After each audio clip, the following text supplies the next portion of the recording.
It's good. You know, it's funny. When each one of these guys does his thing, I go, oh, I'll vote for him. Right. I know each one was just brilliant on its own. I know. Now we have to compare and choose what we think is the best. The first one is good, like you said. It'd be good with a video or something like that. Well, all right. We heard your opinion. Well, you're lobbying for yours. Jenny, go ahead. You're on the air in Amherst, New Hampshire.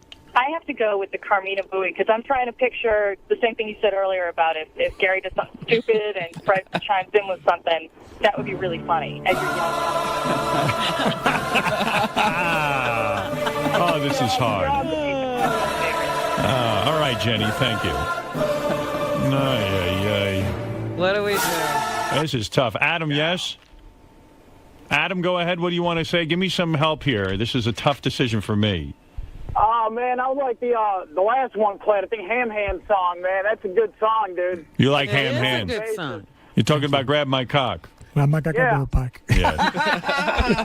Grab my cock in the ballpark. At the ballpark. At the ballpark, right. That's good. All right, let's go to Bong Hit. Eric, you seem to always have an opinion. Go ahead, Bong Hit. Who would you vote for? I know. I think they were all really funny, but that last one with the going to the two Billy Joel songs sounded like it took a lot of work, and some of those lyrics were really funny. I agree. Mm-hmm. Yeah, I agree. do too. Yeah. Christine, go ahead. Christine, what do you think? Hey, Howard. It's Christine from Orlando. Yeah. I just wanted to go for the last guy. I thought he did a great job. I'm not a really big fan of Billy Joel, but that song was awesome.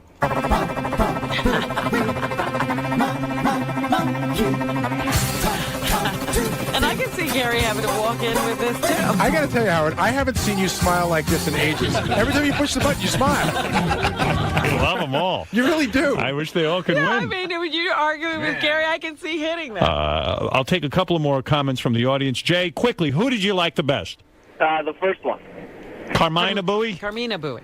Yes, that's correct. That one. Okay, thank you. Tom, what about you? Which one did you like best?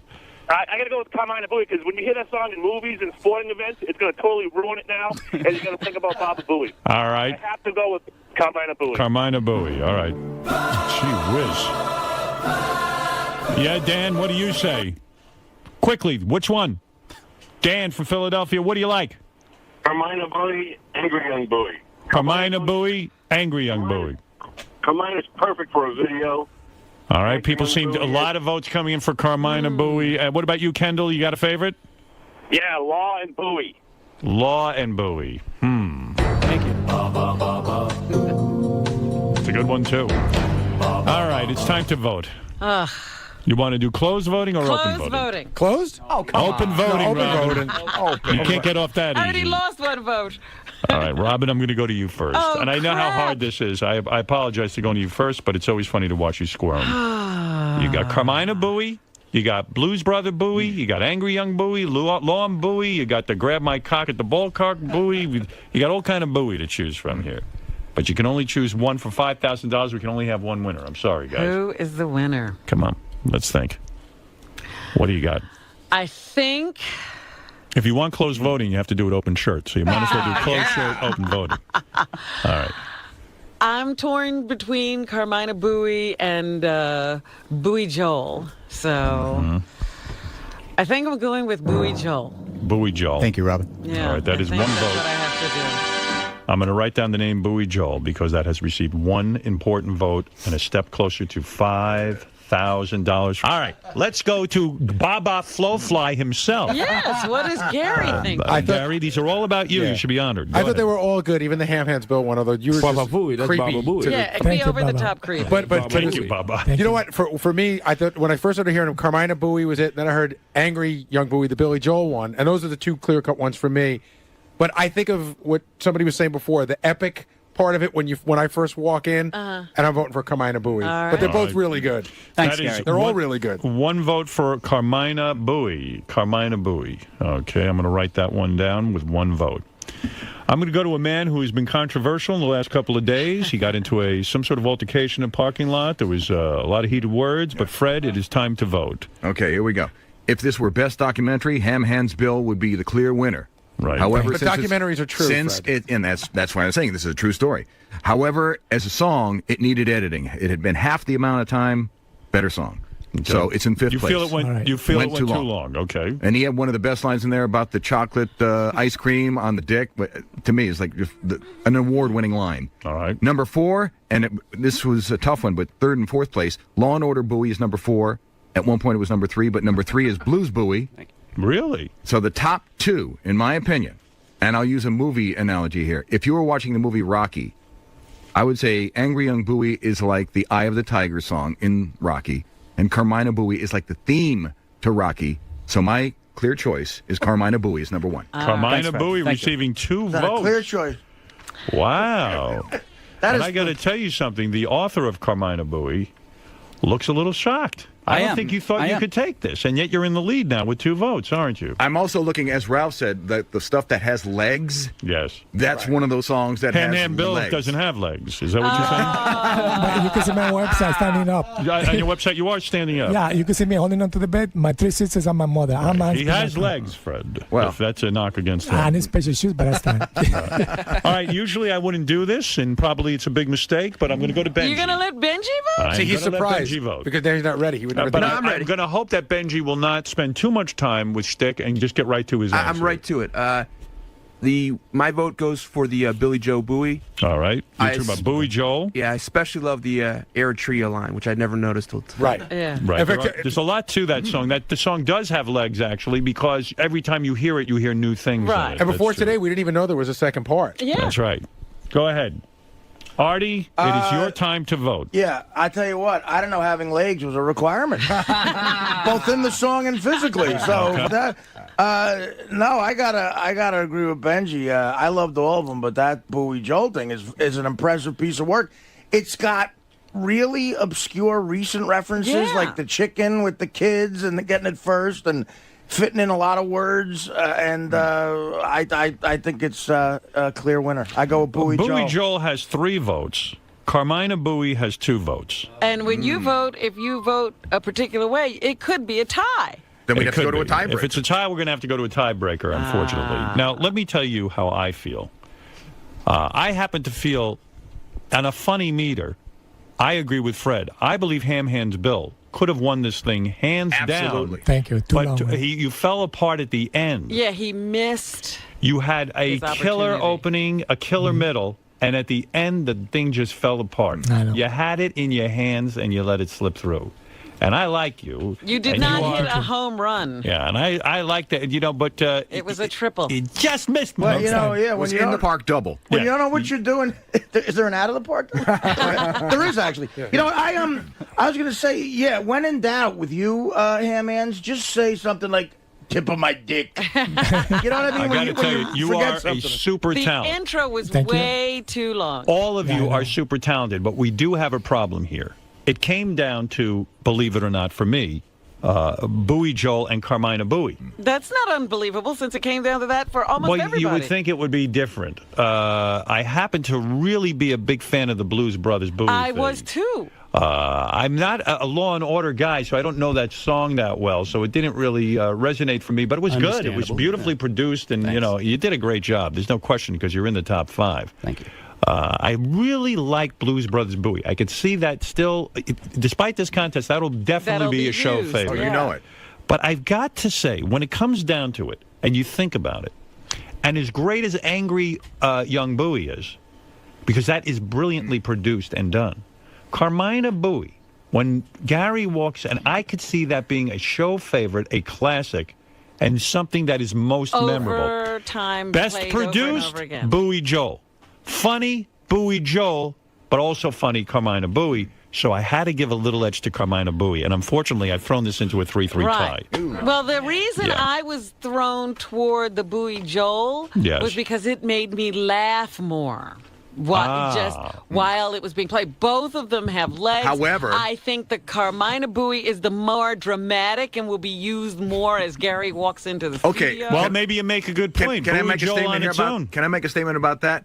I see it like almost like the visual thing, and I know this is radio, but every time Gary comes in and he's standing there and a song comes on, I see Carmina Bowie having a more major impact. Oh, I understand In that moment. I'm simply saying just on the merits. I laugh at both. I laughed more at Which is Bowie it going to Joel. be, I think Robin? you've Is it lost going all to your- be? all Is your- it going to be this?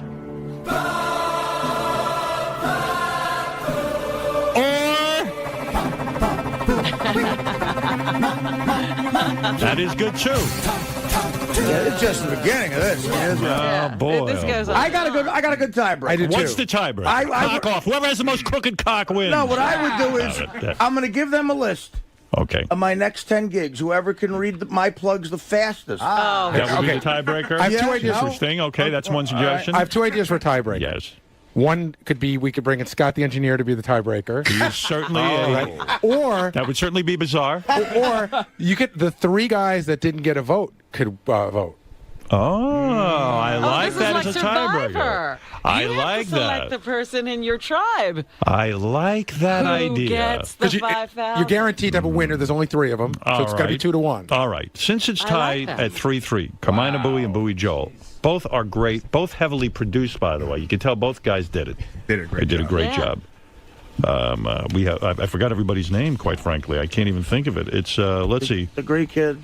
Matt wrote Carmina Booey, and of course, Yes, sir. What was Euros. it? Euros. Something like Euros. Euros. I thought it was Yorosi. no, not your Rosie. Who wrote the Billy Joel? What's your name? I can't think of a name. Brian. Brian. So it comes down to Brian and Matt. Right. Yes. All right. I'm going to ask the other guys to vote. This is going to be good. First, I'm going to go to Yorosi. Say that again. Jarosi. What is your What is your name again? Euros. Yeros. Yeah, Artie gets. Oh, I'm sorry, Yorosi. He's much stronger than our dollar right now. Yorosi is a much better name for you.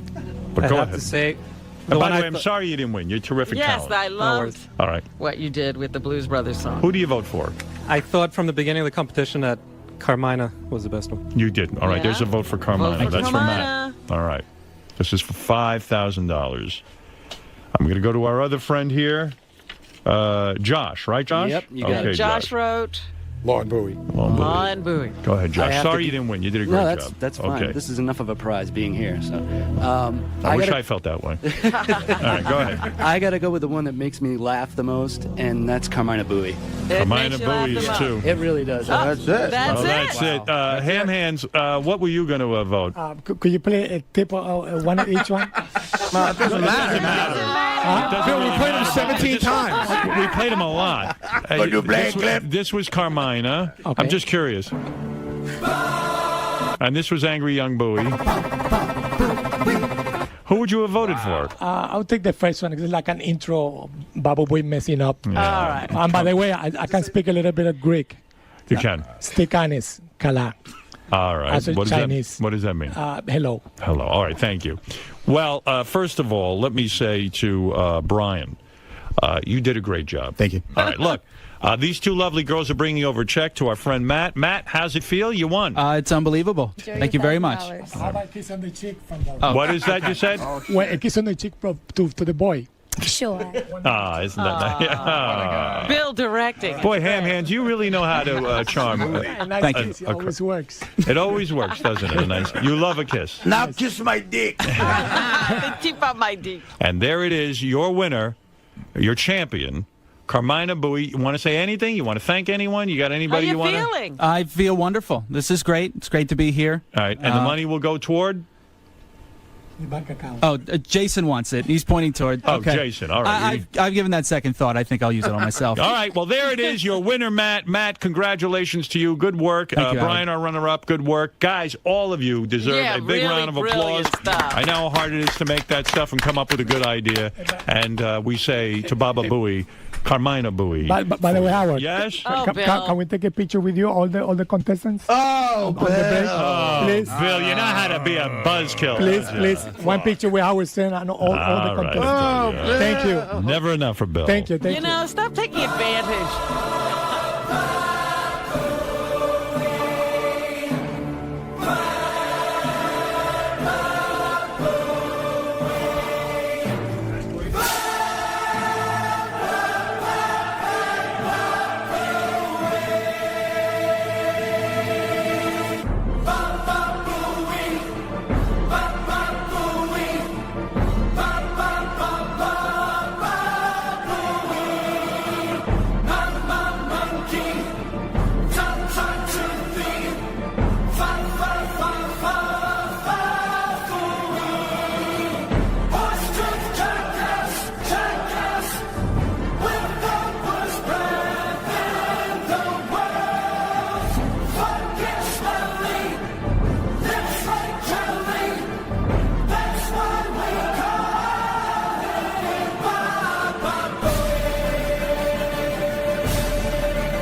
Bowie 25 on Howard 101.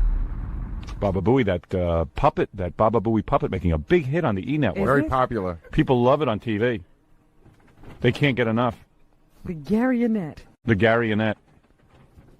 Fred, I noticed when you work, Gary, you should like really turn your head off to the side like Claude Kirshner. That's what I'm trying to still work this out.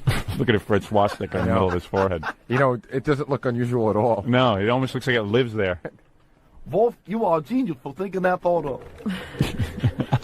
I would never bite the hand that laid the golden egg. I love you, Wolf. Oh. All true. Yep. Hey, Garionette, how you doing today? Good morning, Wolf. How was your night? How was your night in the paper bag? Oh, I was very tired, Wolf. I was standing in front of the mirror all night. I wanted to see what I looked like when I was sleeping.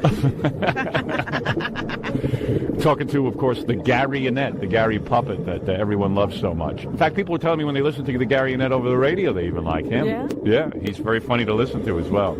You know that we added the mold of Gary. Yeah, that's singular, Robert. One more. Well, and a mole right here. Where? Two. The mole right back there in the back of the neck. Right. If you look, you'll see it right under your ear. I have to go look. And I thought I was a dummy. Gary doesn't even know how many moles he has. Well, I didn't think the other one was noticeable. I was watching the television show the other night where Robin says to Gary, put the Gary puppet right next to your head, and Gary couldn't get the puppet next to his head. No, I was trying to find the back of it so I could work it when I put it next to my head. Oh, man, it looked really funny. I don't care what your excuse is. It was 15 minutes before you found your head. Yeah, it was. No, it was closer to 20. We had 20 minutes. It was so funny. It took him like 20 minutes. He couldn't get that puppet next to his head because Gary couldn't find his own head. True. That is true. Could you bring in the mirror so I can find my own head? So, Gary Puppet, what are you going to be doing today? The weekend's coming up. We got Fred's bachelor party, and you're going to what? Watch the girls dance? Absolutely, Wolf. But now that you're married, you can't really look at the girls the same way. Oh, no, I can't, Wolf. I'm telling you. Me and my wife, we have such a good time in the bedroom. Yeah? In bed, we use chapstick as a lubricant. Is that right? That's right, because the baby has chapped lips. What are you saying, Gary Puppet, that you and your wife still have sex even though your wife is pregnant? That's right. And what do you think it's going to be, the baby? I think you'll be mutilated by the time I get through. No, I didn't mean it that way. I mean, what do you think the sex is going to be? Oh, good. No, Gary Puppet, what do you think this is going to be of the baby? I don't know, but it's probably going to be another dummy. You know, I reached in my dummy pants. Yeah. I think the guy who made me forgot something. You mean you're not packing much?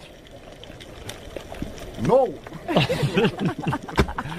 Hey, I like that Garionette. Yeah. Yeah, he's funny. But if there's one word I could say that could describe the man Howard Stern, it is media genius. Thank you, Garionette. Thank you, Wolf. Fred, can I make one suggestion in your ventriloquism? Your voice has to be near the microphone, and the Garionette. He puts the Garionette near the microphone. And he moves his head away, and you can barely hear Garionette. Well, I'll try and work that out. Yeah. Small detail. So much for throwing your voice. Fred throws his out of the room. Yeah, like move your microphone so you can like turn your head. That's it. There Yeah. you go. Okay. Maybe we could have a dummy mic for. There you dummy. go. Yeah, a little dummy mic. Another There dummy you mic go. for the dummy me. So what was I talking to you about, Garionette? I don't remember. No, Fred, put the mic near you. He still can't do it. He can't get it together. We can't hear you. He doesn't have to talk into a microphone. You do. That's right, Wolf. Okay. There you go. Now the Garionette's words I can hear. I love you, Wolf. I wish that puppet could work a Fred Norris puppet. That would be really funny. I always want to say one thing. Everybody always leaves Robin out of getting credit, but let me say that for a black person, Robin has a pretty good brain on her shoulders. Thank you, Garionette. That's very nice of you to say. A little earwax in the morning doesn't hurt. What was You it? eat your earwax too? Yeah. What were we talking to the Garionette about? Oh, the baby? They said the baby? Oh, yeah. So with the baby, are you excited that a baby's coming? Oh, yeah, Wolf. We'll be moving to Greenwich. Is that right? They have thousands of miles of bridle trails. Is that right? You're saying that there's a lot of bridle trails? Then why would you be interested in bridle trails? You don't own any horses. No, but it gives me plenty of places to trot. So you're going to be trotting the bridle trails of Connecticut? Okay, all right. Enough talking to the Garionette. Throw him back in his bag. An outrage.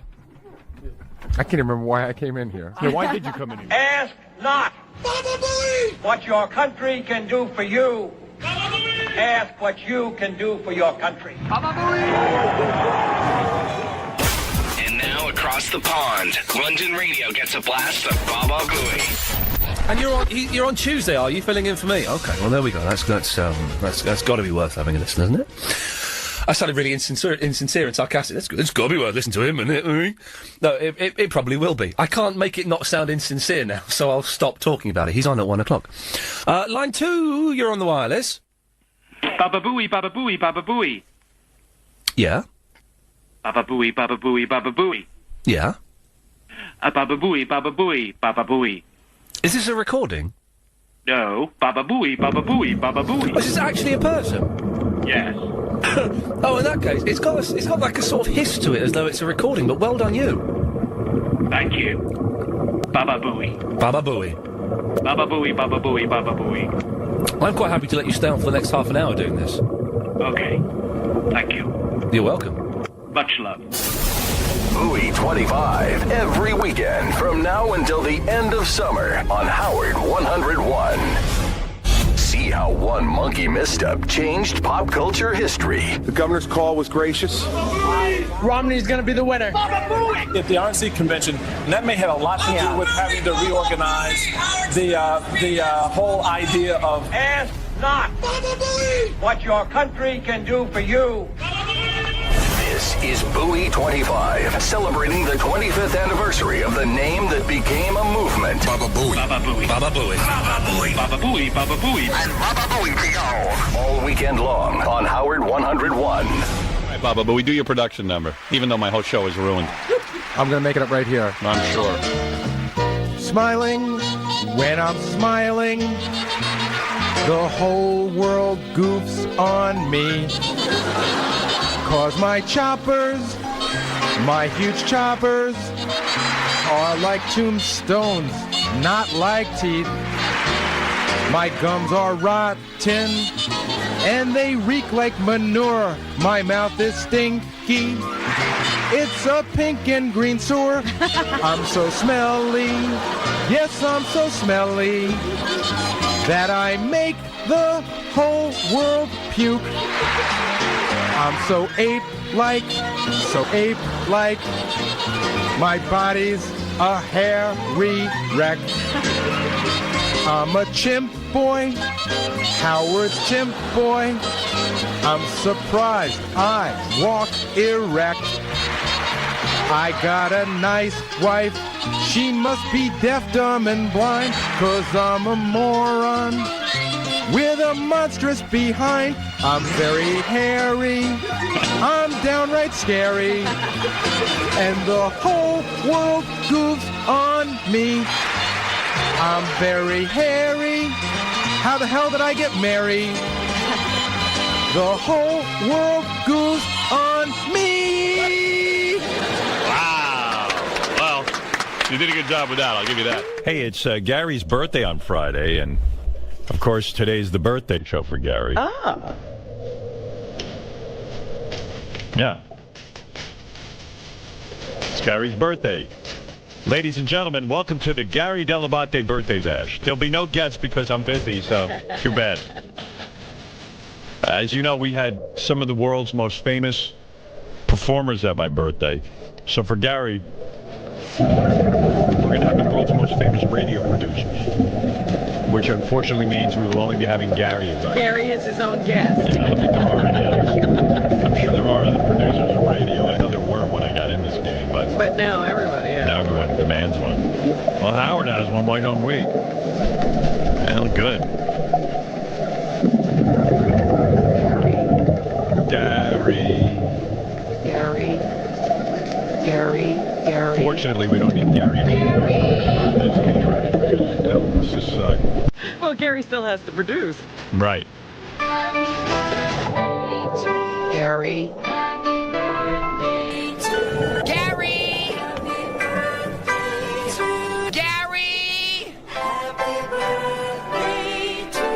Gary! Oh boy. That is, he piercing. can be irritating. I can't hear anything. Oh, he's so irritating. And when Richard Simmons came to my house years ago for dinner, I was like the biggest mistake ever. It was so obnoxious. Like, I thought for sure when he got like into the private life, he would just like He'd drop that calm thing. down and not be that guy. He was 50 times worse. Oof. I just remembered like he ran into the house and then he started picking me up and squeezing me and my wife and we had a housekeeper who like was so thrilled he was there, but when he'd squeeze your ribs. Right, he'd hurt you. And it actually hurt. What an angry guy he is. And then I don't know, we made these really nice hors d'oeuvres, and it wasn't like we ordered the food from somewhere. We actually made them, and they were on little cucumber things with like maybe some caviar, and he would just take the cucumbers and whip them into the pool. And it was just like, is this for real? Like, am I getting goofed on? Oh, it was so bad. And I like Richard. I mean, I love him on the show. He's fun. Yeah, but this is the only place it's safe to have him. Yeah, but you can't socialize with him because it's like nonstop shtick, and it's such an angry, aggressive shtick. And it's like, oh my God, it must be so exhausting being him. Well, anyway, back to Gary's birthday. Of course, I have a guest for today. The boss is here. That's Gary's favorite. Yes. So, by the boss, I don't mean Springsteen. I mean me. I'm the boss. Hello, Bolf. Bolf. Want to take a walk down Gary history for his birthday? Why not? All right, We've never done that before. All right, a couple of Gary moments for Gary's, I think, 53rd birthday. Oh, Gary, Gary is 53, if you could believe that. Please. Gary is 53. 53. All right, anyway, here's John Hine to sing a love song, because John Hine is Gary's closest friend. Yes. And John Hine is in love with Gary, and more importantly, Gary's in love with him. In fact, even when I had all the guys out to my house, some guys, I had one room where two guys had a bunk together. Those guys ran into the room together. Is it Gary loving John more or John loving Gary more? I think Gary Who's more in love? I think Gary loves John more, but they're both pretty in love. Anyway, to start off the big birthday presentation, here's John Hine to sing a love song to Gary.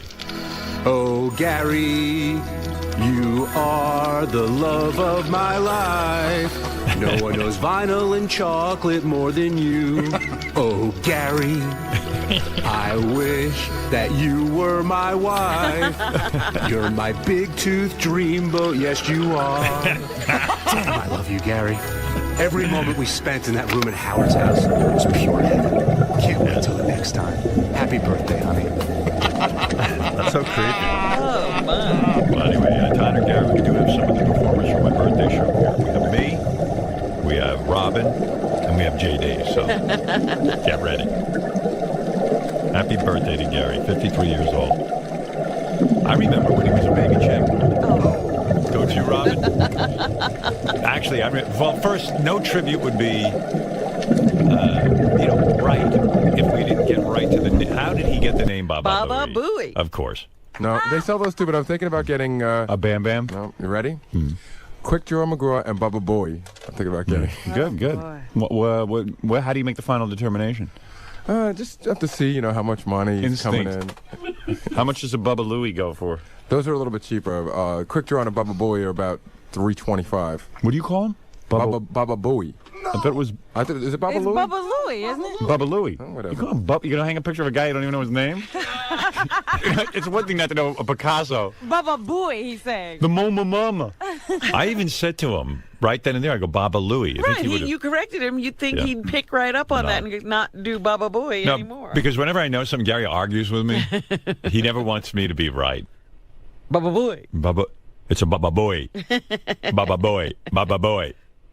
Anyway, that's one of my favorite Gary moments. Here to sing a happy birthday song for Gary is Mark the Bagger. Baba Booey dresses like a slob. Baba Booey, he sleeps on the job. Baba Booey got fungus on his toes. Baba Booey, he makes Howard explode. Right. Baba Booey getting old. He's got the gray hair. It looks like a silverback gorilla. Well, I was listening to the voice. His voice has changed. Yeah. He was mellower or something. Well, that's my boy. Baba Booey, Baba 53 years young. No matter how old you get, my friend, your teeth will keep your legacy alive. Forever. Those choppers are true fossils from another era. Well, they won't go. They what? They won't go. When the rest of Gary is gone, That's his right. teeth will survive. When, like 1,000 years from now, they're going to use Gary's teeth to measure the planet's age. An early man. That's right. They'll still be around. They're going to think man was created in the year 2000 something. Well, they'll say man had really big teeth. Right. Man had teeth the size of a saber-toothed tiger. And we're so lucky because most of the teeth have disappeared off the planet, but the only ones we found were this guy. All right. What other big moments can we pull out? How about for years, Sal, when he was a stockbroker. Yes. Before Sal worked for us, he was a stockbroker, and he used to torture Gary back in the office. Here's another proud moment from Gary history. Hi, Gary. How you doing? Good. What can I do for you? I just wanted a quick quote from you. What would you consider the 3 essential characteristics that make up good radio? Yeah, you know what? I can't really get into this right now because we're on the air. Try calling me back after the show. Okay. Who should I ask for? Ask for Gary. You know what? Let me give you my extension here. Okay. Just when you ask for me, yeah. Just tell the secretary that you're a horse-toothed jackass. Well, they would. That was This torture. went on all the time. Right. Very nice. Well, there you go. Baba Booey, 53. Well, how about when Gary was sitting in the office and a woman called in and said she was Madonna's sister? Oh, yes. And he came running and he interrupted the show. I was in the middle of something. He said, Boff, I think I got an exclusive here. I got Madonna's sister. And this woman got on who was clearly, certainly, I don't know if she was disturbed or she had a problem. I don't know what was going on. Well, she didn't seem to be Madonna's sister. It was so obvious it was not Madonna's sister. You know how stupid Gary feels? He was duped by someone like you.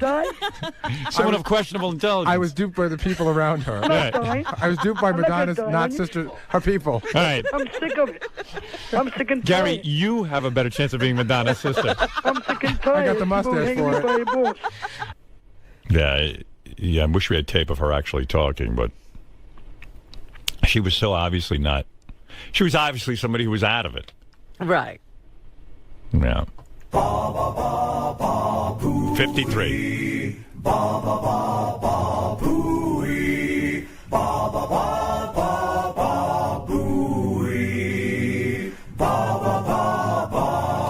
And of course, my favorite moment, the love tape. If we got back together and we became a couple again, and it was working, that somewhere off in the distant future would be, the possibility of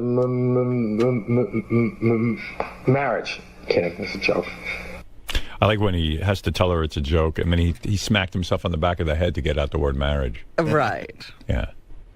I'm ready to give you a commitment, and for you to give me a commitment. That was one of the lines I liked. And then there's always my private life is at a 2. And my work life is a 9. A 9. Baba Booey's birthday. Baba Booey, Baba Baba Boo. Baba Booey, Baba Booey, Mama Mama. Baba Booey, He's 53. Baba Booey, Baba Baba. 5 go high. Baba Booey, Baba Booey, Mama Mama. Mama Guy. Baba Booey, Baba Booey, Booey, Baba Booey, Baba Booey, Baba Booey. Yeah, there's Psych. Psych, Mark the Bagger, John Hine, all making, Richard Simmons, all with their songs. Daniel Mendelsohn. How exciting. What a birthday celebration we're having. And I guess to sum it all up, if you're doing a memory walk down memory lane. If you're doing a memory walk, you certainly want to remember the Gary's pitch that he did. Oh, Jesus Christ. What did he do? He just threw it and it hit the umpire. Wow. Oh, Jesus Christ.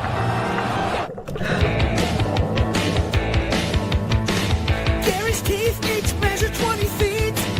They're the opposite of petite. Giant chompers popping out his mouth every time he smiles. He's got big teeth. He's got big teeth. He's got big teeth. Yeah. There's a million of them. Yeah, I don't think he has as many songs as me, but there are quite a few Gary songs. I'm the only person I know who doesn't need to be here for his birthday trip. I know. You don't even need to be in the room. Is there something you want to say, Gary, on your birthday? Would you like to say something? Thank you all. It's been great hanging out with you guys. And how do you like the party so far? It's amazing. It's on a par with yours.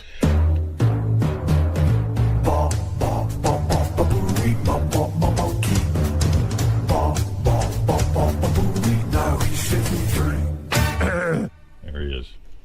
That's it on the speech? You're done? He's done. I'm done. He's done. Well, Robin, anything you want to say? You're so good at... Well, you know, this is off the cuff. Right. You weren't prepared. Well, his birthday's not till Friday, by the way. I just want you to know that. Right. Well, you know, oftentimes you have the celebration not necessarily on the day. Right. But it has certainly been a pleasure every moment of the however many years it's been. Every moment? Every moment. Wow. The highs and the lows. I wouldn't have missed a second. Oh. You got to take the good with the bad. How big are his teeth? How big are his teeth? He's jumping on Cheerios. Gary's licking his gigantic lips and licking his gums and his massive giant teeth. How nice. Making a personal song about you on your birthday. And makes you want to harmonize along. And how about the winner of the NAACP award making a speech about you, Gary? I'm really knocking myself out here. I thought Sidney Poitier was coming, but this is way better. Yeah, well, hey, Sidney Poitier didn't win the NAACP award. I'm sure he has. I don't know about that. I know you did, though. That much I do know. Yes, King of All Blacks. Yeah, I was just going to ask Gary, happy birthday, Gary.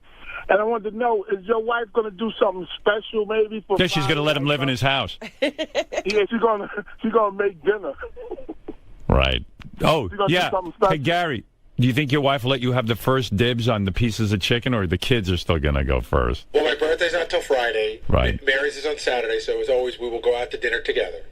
Wow. But that's the way I ensure getting served equally. That's right. You get what you want. Yeah, that always blew my mind that, like, Gary's wife made sure the kids got their first, you know, like she put down a plate of chicken and the kids would go hit Gary's hand if it went out first. Such a bad thing for kids to learn, obviously. Because, I mean, the dad is the guy who should get some respect. Yeah. I don't know. Exactly. Hey, there's the star. Hey, Gary, I got a good guess for you. The star of Sharknado 2 happens to be sitting here. Oh. Wow. Sir, do you have anything to say? Happy birthday, Gary. Wow. Awesome. Very nice. Just like Bryan Cranston saluting you. Wow, isn't that great?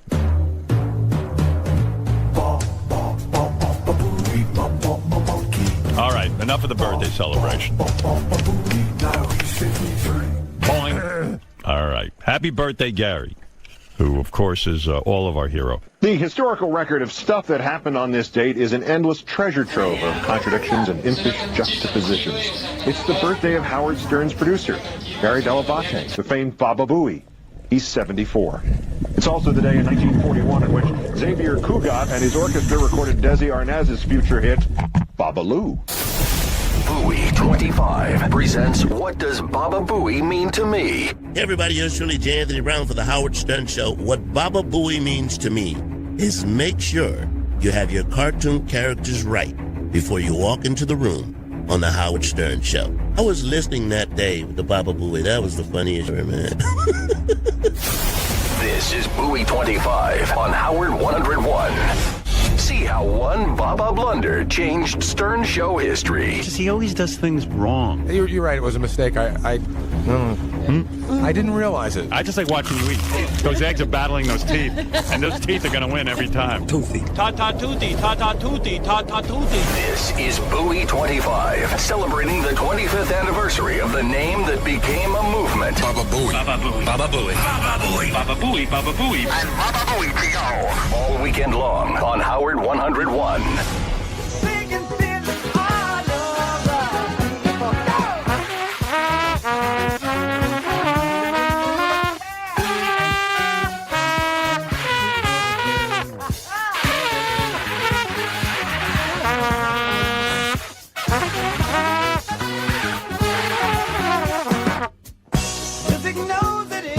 All right, so Gary went out to the W.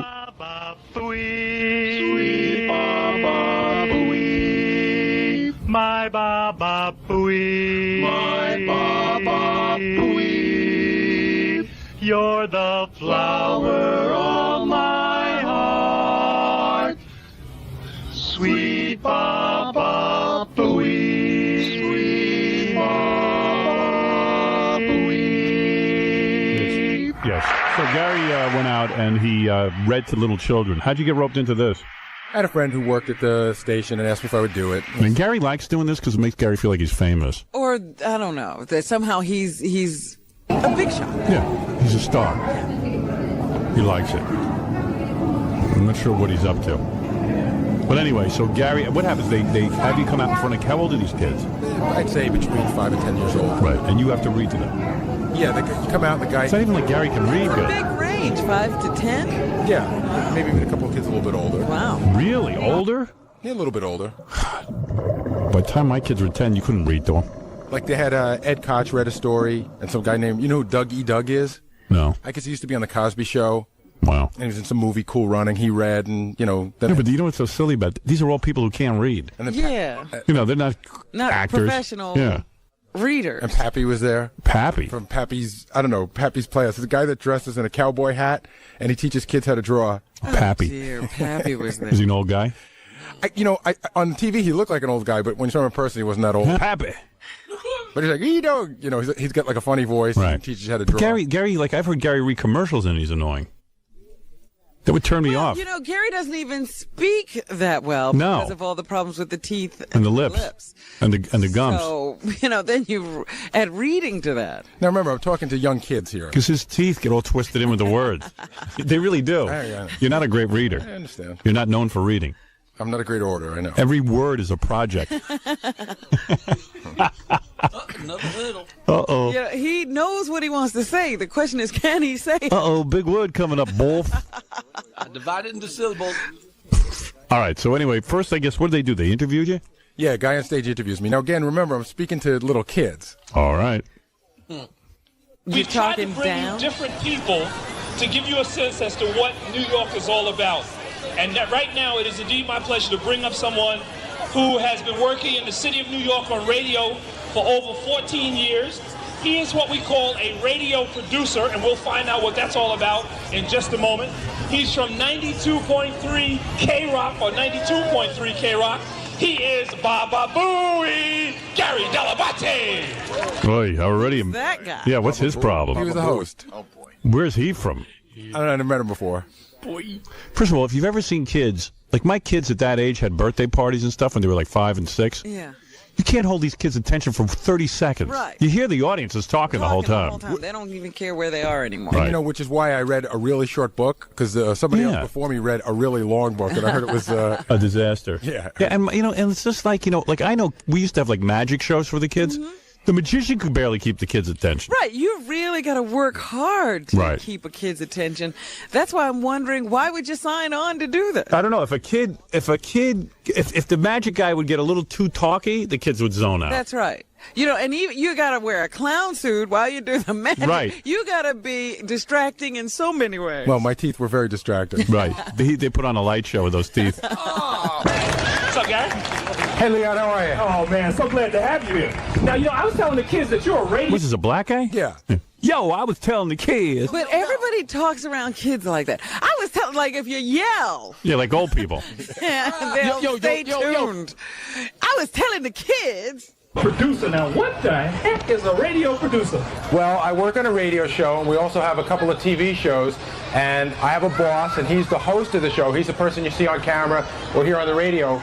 My job is to help him be prepared, be ready to do the things that he does all day long, like make sure... Like yell at people. knows the right scores if they're doing the sports, or make sure he knows the right weather, or make sure he knows things about the different guests. When's the last time I did the weather? Howard, I'm talking to kids. I'm trying to keep Ask it for the brief weather and right simple. now. Is he prepared? All right, what's the weather? I don't know. I gotta go look out my window. It's gonna be an interview. Well, since today is all about reading and the importance of reading, how does reading... Yeah, Gary reads during the whole show. I can't even find him. Reads the sports page. Right. play into your job? Well, I have to do a lot of reading because I have to have a lot of information. And when we have a guest on the show, I'll read a lot of articles or some books about that guest so that when my boss wants to interview that person... My boss. My boss. You do say that, my boss. Well, I didn't want to say Howard because I wasn't sure if the kids knew what that meant. Right. So I wanted to say, my boss. My boss. You're my boss. My boss. A lot of times my boss will be talking about lesbians or vaginas, so I'll read. I have to keep him on time For while my he boss. talks about that. My boss. And he knows everything there is to know and can ask them... Kids, he's barely heard over the kids. And the kids don't have a microphone. They're losing interest rapidly. Could you imagine once he starts reading? The good questions. And I like that response. That's very good. Well, you really know your job, huh? Oh, you're smart. Well, Leon liked it. No, I think what Leon was saying, well, you're not as dumb as Howard said. No, Leon was saying is, hey, how do I get that job? I read that. You read that. I read that somewhere. Did you have a favorite book as a child? Yeah, I think I liked... Yeah, Gary goes to the dentist. Again and again and again and again. And never... With Dick and Jane. Harold and the Purple Crayon. What was your book? Harold and the Purple Crayon. You like that book? It's a good book, a kid's I wouldn't even... I never had a kid's book. You remember something like that? I colored my mouth with a purple crayon. But I also like... I can never remember the name of the book, but it's the one about the four Chinese brothers. Yeah, I remember that. And they're in a boat, they're in an oven. Yes, that was one of my favorite I like that one, books as well. too. I don't know that story. That sounds like one of Jackie's jokes. No, the no, four no. Chinese brothers. Actually, I saw that book recently. Four Chinese brothers. I can't even imagine you could read that book to kids anymore. It's about these Chinese brothers that you can't kill, so they try to drown them and then they put them in That an black oven. guy sounds like one of those black guys I could kick his ass. You know what I mean? Hey, how you doing, Gary? Oh, come here, I'll kick your ass. You talked a little bit before about your profession, and I just want the kids to understand again exactly what you do. So tell us again what a radio producer is. I make sure everything's ready for when the person who talks on the radio... Why is this guy busting your balls? I don't know. We're just filling time. All right. But who's my boss? He's asking you to repeat answers. Maybe he thinks the kids aren't that bright. I don't know.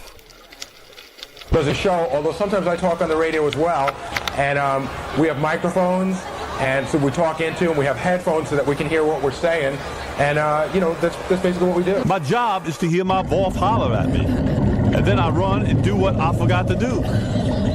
Like my boss will say, "Hey, Gary, go get a tape," and then I'll forget. And I think you have a surprise for us in just a few minutes, and we're going to go to the surprise. But I was just wondering, is this something that you always wanted to do as a small child?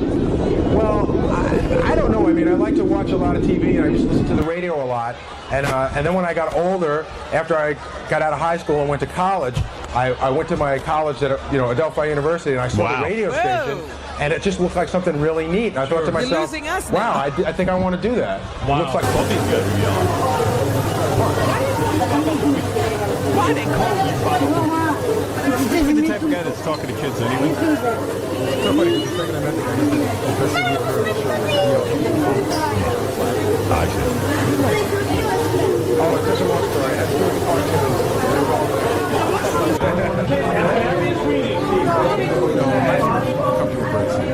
Really? Yeah, I mean, Baba Booey. Now, do you feel at home? I feel at home. Did you have your kid there with you? So now he's going to be calling you Baba Booey. he still doesn't know what it means. Yeah, well, neither do you. You know, he sees people calling it out to you all the time. Does the kid start asking, like, what's this Baba Booey thing, Dad? He's never asked me about it. Really? Baba Booey. Maybe he already knows and he's embarrassed. Yeah, he's probably embarrassed. For all I know, my wife pulled him over to the side and said, listen, don't bring it up. It's very upsetting to Dad. Right.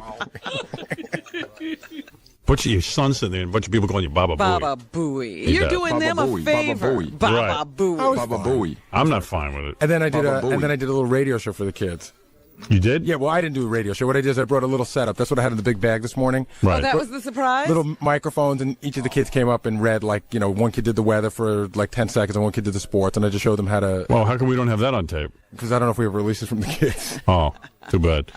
Here's Gary reading Clayboy. He ate and ate. He grew and grew. He ate up all the food in the house, and still he cried, more, more. But they had no more.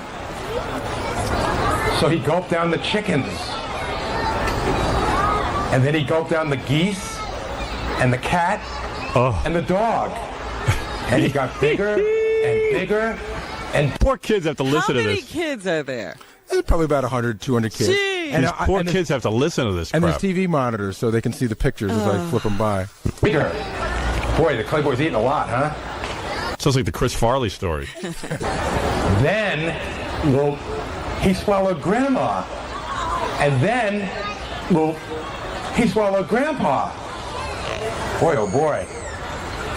Then he started to walk. Thump, thump, thump. He went out of the house on his... Oh, Oh, my. it's the gig from hell. Wow. Matt, you're on the air. Hey, Howard. Did Baba Booey pass out raincoats to all the kids in the front row before he started talking? Yeah, like a Gallagher concert. Were you afraid his lips and teeth would... Oh, the spit must have been unbelievable. They gave rain hats and raincoats to the kids in the front row. All right, thank you. It's ridiculous. Well, congratulations, Baba Booey. Yeah, I thought it was okay. Baba It went great. Booey. Sounds Baba great. Booey. Wow. Baba Booey. How do they get a hold of you? What's your website? You want to give your number? Sure, yeah. You can visit us online at Ozzington Create on Twitter or me, Ken Plummer, on Twitter. So, excellent. Baba Booey, thank you. I sort of feel like you were Howard and I was Robin. It was good. Felt good about this. Thanks for coming in, Kent. And that's Kent Plummer from Ozzington Creative. Baba Booey to y'all. Okay, we're going to see you at Ford Fest. Yeah. Thanks, Kent. You're listening to Buoy 25 on Howard 101. Did you see you were in the paper today, Robin? No, what did I do? Well, first of all, you talk so loud. Robin has a very loud voice. She really does. It's one thing I know about Robin. Like, if you're talking to Robin, like, in a room, and, you know, let's I say have people... an announcer's voice. Yeah, and people start arguing. Robin always wins the argument because she's very... Right? Doesn't she have a powerful voice, would you say? I wouldn't argue with her. Right. It's a waste of time. But it says there's a column in the Daily News... Page 6. It is page 6. Richard Johnson again with a big scoop. He says that Robin and Joan Rivers were on a plane together. We were. And I guess the whole plane could hear their conversation. Oh, get out of here. Joan Rivers and Robin Quivers on a flight from L.A. to JFK debating the question of how much money an ugly man needs to bed a beautiful woman. I hate when you talk about me on the plane. I was going to say, how'd you get into that? It was not about you. But, well, listen, you got to, on a plane, you got to lower your voice. I mean, everyone's involved in your conversation. Thank goodness that's all they heard. Well, you know, that can be embarrassing. But I'm telling you, Robin, your whole... Yeah, you're right. I have to tone it down. You have to tone it They've down. made these planes quieter, too. You know, you used to Right. have to talk over to the engine to even talk to the person next to you. Yeah. And now they've quieted them down. Were you sitting next to Joan Rivers? I told you, I walked onto the plane. My seat was the aisle seat, and in the window seat was Joan Rivers. Wow. So you were just put next to each other? Yeah. And then you emptied it up on the whole flight. Not the whole flight. We went, she read a book for a while and fell asleep, and I fell asleep. It's a So red eye. exhausting when you sit next to somebody you know and they just want to talk the whole time. Yeah. Oh. And then it's annoying when you want to talk and then the person's asleep, like with fa-fa-fooey. I know. We can never get the right mix. I told you that story. Yeah, that's great. Several thousand times. Yeah. Gary's please, sick is of this it. fucking animated, drawn, a movie was made of it? Fucking fa-fa-fooey. Unbelievable. I'm on a plane. You know, I won't tell it again. I guess Oh, enough tell it people- again. No, Well, then I can do lived just it. briefly. It's a lot of new subscribers. No, it's just I was on the Arsenio Hall show and it went horribly wrong, and I was thrown out. You know, physically thrown out of the building, and Fafafui was with me. And I was so traumatized, I had a first-class ticket to go back to New York, and Fafafui was in coach, and I said, I'm upgrading you. And I asked you to, by the way, this is the part you leave out of the story. I said, it's not necessary, Howard. I'm going to sleep. And you're like, no, I want to do this for you. Of course, 10 o'clock LA time is 1 o'clock in the morning New York time. Let's start there. What? And we got on a red eye. It's 10 o'clock LA time, which means it's 1 o'clock in the morning New York time. No, it wasn't. Yes, it was 10 o'clock for us. We'd been in L.A. for a while. Yeah, you were on LA time. So you're 1 o'clock in the morning. From 10 o'clock. No, the second he sits down, and I'm like, Jesus Christ, thank God I got Gary here. At least I got someone to talk to, because this was really bad. It was eerie for you. You had just... Yeah. The moment you got off the air, you called me and said, how bad was that? Because I was watching it. They used to do it live, and I could watch it in New York live. Yeah. You were just shaken. Yeah, I mean, it was great. Like, it was like wild. It's sort of legendary, but Jesus Christ, when you're the guy doing it, your whole body shakes. You know, you're like, Jesus Christ, I just went out there and acted like a madman. I guess I am a madman. I must be crazy. You remember the joke that touched him off the most? The What was actual that? joke you did? You said, because I guess the name's Arsenio, you know, were you named in a, did your mother name you in a fire? Because you was yelling out arson, I guess? The thing that got Howard in trouble. Well, then Arsenio went, you know, I'll let you talk, but I remember the thing that Arsenio said was he immediately went to that card of like, don't talk about my mother, you know. Yeah, right, And right. everybody started going nuts, like, oh, I'm not talking about your mother. I'm saying, you know. No, there was something about how do you get to keep the show? Do you have pictures of Rupert Murdoch and farm animals and stuff? That was like the whole audience just. Ooh. No, and then I thought it was the Edgar. I thought it was the African band. No, I thought it was Do You Blame Fox for the death of Edgar Right, Wilson? that was it. I mean, all of the things we just said led to it, but what Fred said was it. Yeah, I was crazy. I don't even know that I was funny. I was just crazy. You were funny. Yeah, I thought it was funny. Nobody else did. He was trying to, he was trying to not let you be funny. Right. I was embarrassed to be on the Arsenio Hall show, so I figured I'd take the tack that I was just pissed off. But I really was, I guess. You know what was really embarrassing about that for Yeah. me? I got a cousin. I wouldn't know you were asleep when I tried to turn Yeah, you didn't. You fell asleep before you could tell him. I got a cousin who lives in L.A., right? And we weren't on the air in L.A. at the time. She'd only heard about you and heard that I worked for the show. So we hadn't had a chance to see each other. So I got her tickets to the show. I was like so proud, like this is the guy I work for. And the audience hated you. It was a total L.A. audience. No one had ever heard the radio show before because we weren't out there. And it was a mostly black audience, and I had referenced the South African band that was there or something. Yeah, and yeah. it's sort of, I go, who wants to hear from them? Or something like that. I But don't even know what I did. I just remember my cousin and I spoke, and it was like really uncomfortable. Like Yeah. she's like, "Oh, that's the guy you work for? Yeah, he's interesting." So the point of the story is, well, people don't recognize a maverick when he's in the height of his powers. Anyway, I was trying to keep it real. But then Baba Booey, I put him back on the plane with me, and I upgraded him to first class because I really need someone to talk to. And then puts himself to sleep like a baby. He just goes, "Bull, I'm really tired." And then, I'm like, how could he sleep? We just went through something very traumatic. I mean, we didn't, you did. Yeah, but you were there. I know. And you No, I were know. I was thrown out tired. too. It was just weird. And then, like halfway through the flight, he wakes up and goes. He licks his choppers because they're all That's my dry. favorite part of the story. Then he goes, and his mouth is dry, and he goes, "Wolf, I gotta get some orange juice."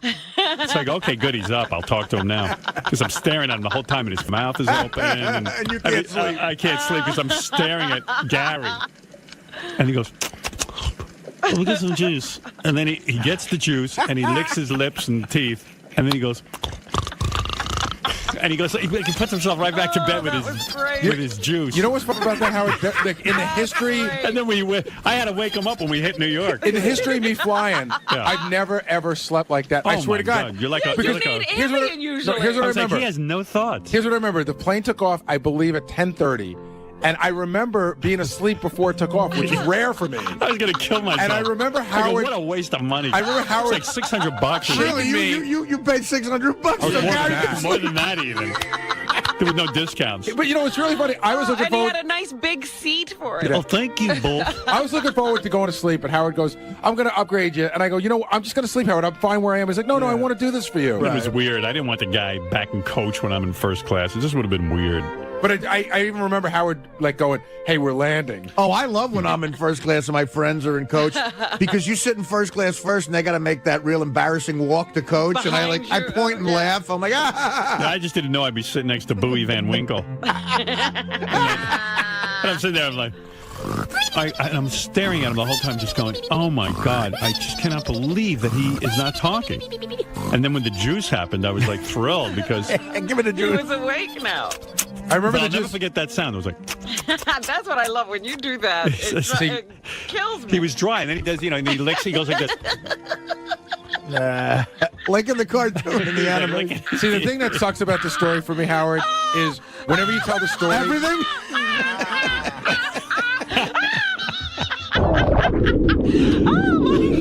Wolf, I'm dry.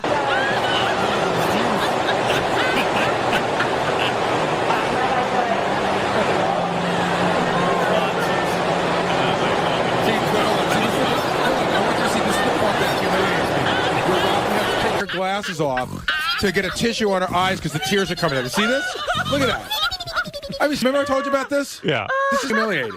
She's laughing. But look at this. She's having a good time. She likes when I lick my lips. Unbelievable.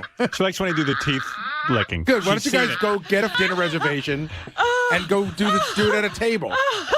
This gets you when I do that, right? Oh, it kills me. But I was out of my mind, and I just wanted him to wake up. But then I woke him up. We hit New York. Well, Howard, let's complete it now. So now you could pause, and now Artie can tell his version of it. No, There's nothing to tell. I just said that I had a remember, Gary, when we flew out. We had a gig in Anaheim when we saw Macaulay Culkin. That one. That's in right. JFK. A similar thing, but you were at the aid of Ambien. Yeah, I gave Artie an Ambien, which is like shooting an elephant in the toe. Literally, it didn't even make me a little drowsy. Artie goes, I got these pills. These pills are like miracle pills. I discovered them for the flights to the West Coast. It's impossible to stay awake. I take one and I sleep for like 4 hours. So Artie goes, all right, give me one. So I take one, I give Artie one. Like, I'll take any drug. I'm out like a light. Artie, like you could have shot it with a dart gun and nothing would have happened. But then Gary falls right to sleep. But we were in business class. That's I right. remember they were kind of comfortable to see on the bike stuff. So maybe Did you pay for it? I must have because they don't call me. I think I'd rather keep it there. It's a museum piece. Yeah. This bike. I'm going to go get my bike. It won't rust at the shop. You tell the guy I need my bike. I'm too embarrassed to call. Gary, it's 190 degrees in here. Okay. John, get Scott. I was thinking of John, get Scott to pump up the air conditioning. Right. Just a little bit. You see, as soon as I say it's too hot, it'll be cold. Yeah, because then he spins the dial all the way to the other side. Right. By the way, I'm very pleased to see that Greg Kinnear's movie bombed. I did not want that to be successful. I went to see that. Awful, right? He is horrible. Good. But, I can't give all the credit to him for how bad the movie is. That woman is horrible, too. I would have killed myself if he had a hit movie. It would have upset me. But nobody needs to, he's supposed to be playing this charming, debonair playboy. And he's not charming. He's not debonair. And Is he's he no a playboy? No? It's too bad. Hey, on another note, I got to take some phone calls and stuff, but, I was watching we did a special on E! Yes. The Miss America infomercial special. Uh-huh. And I love Scott Einziger, who is our executive producer. Absolutely. I can say without a doubt you love him. I do. He's a very competent guy and everything, but I'm watching this E! special. Now, I, of course, was in on the planning of the E! special. I participated in the E! special. Yeah. And I'm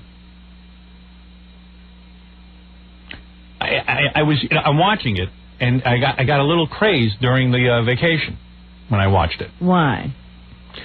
Because I'm watching it, and at the end of the special, in the credits, it says, special thanks to Debbie Einziger. No kidding. And I went nuts. What did she do? Now, Scott Einziger got married. Right. And he is the most pussy-whipped man on the planet. We'll send John over to talk to him. Yeah. And they don't even have a child. They don't have a kid yet. He has to wear a beeper so his wife can beep him at any minute. And he's another one of these guys. Yes, dear. Yes, honey. Yeah. Completely pussy-whipped. Better than you, Mike. Yeah, I mean, completely pussy-whipped. Coming into defense. What did she do to get a credit?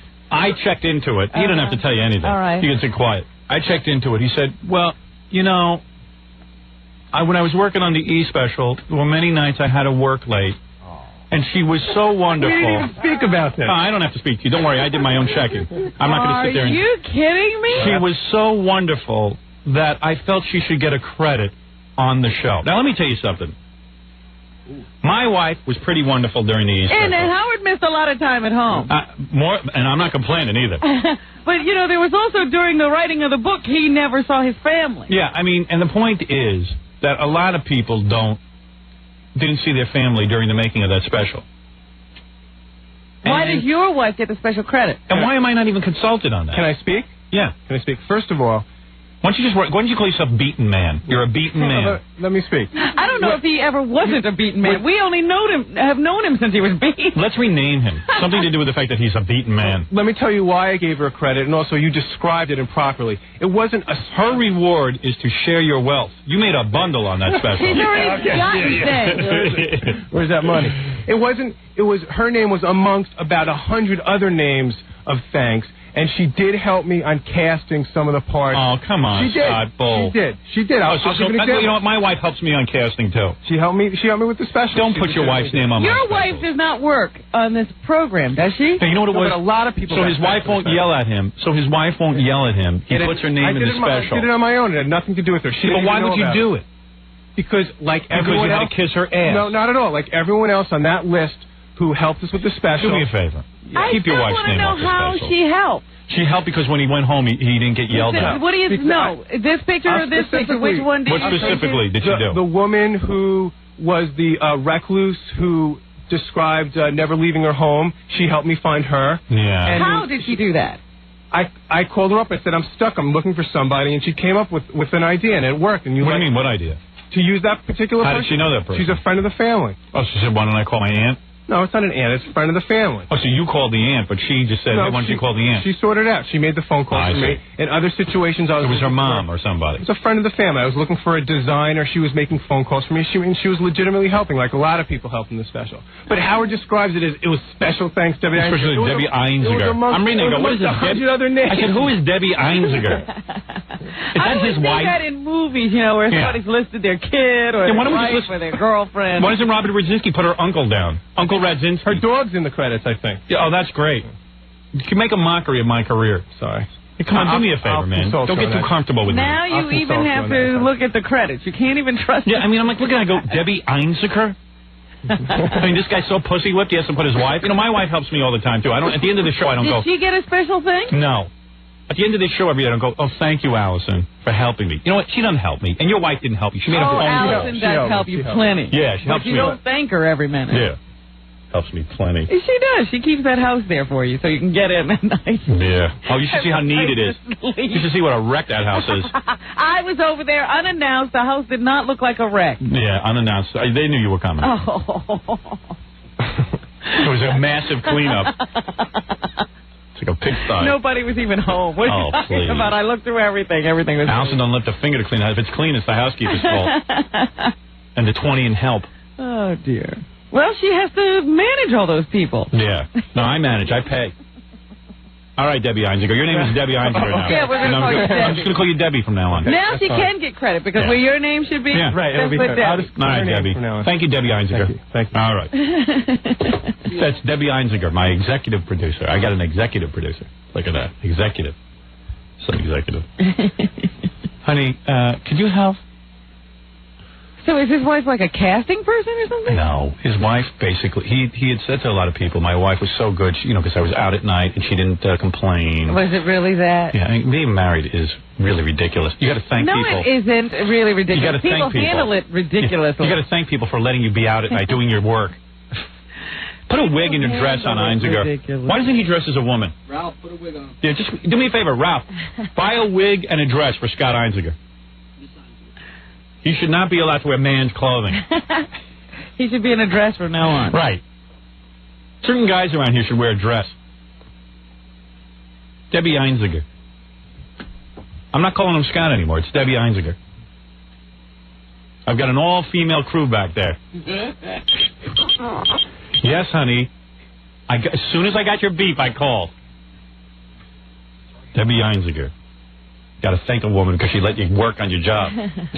Jesus Christ. What's that all about?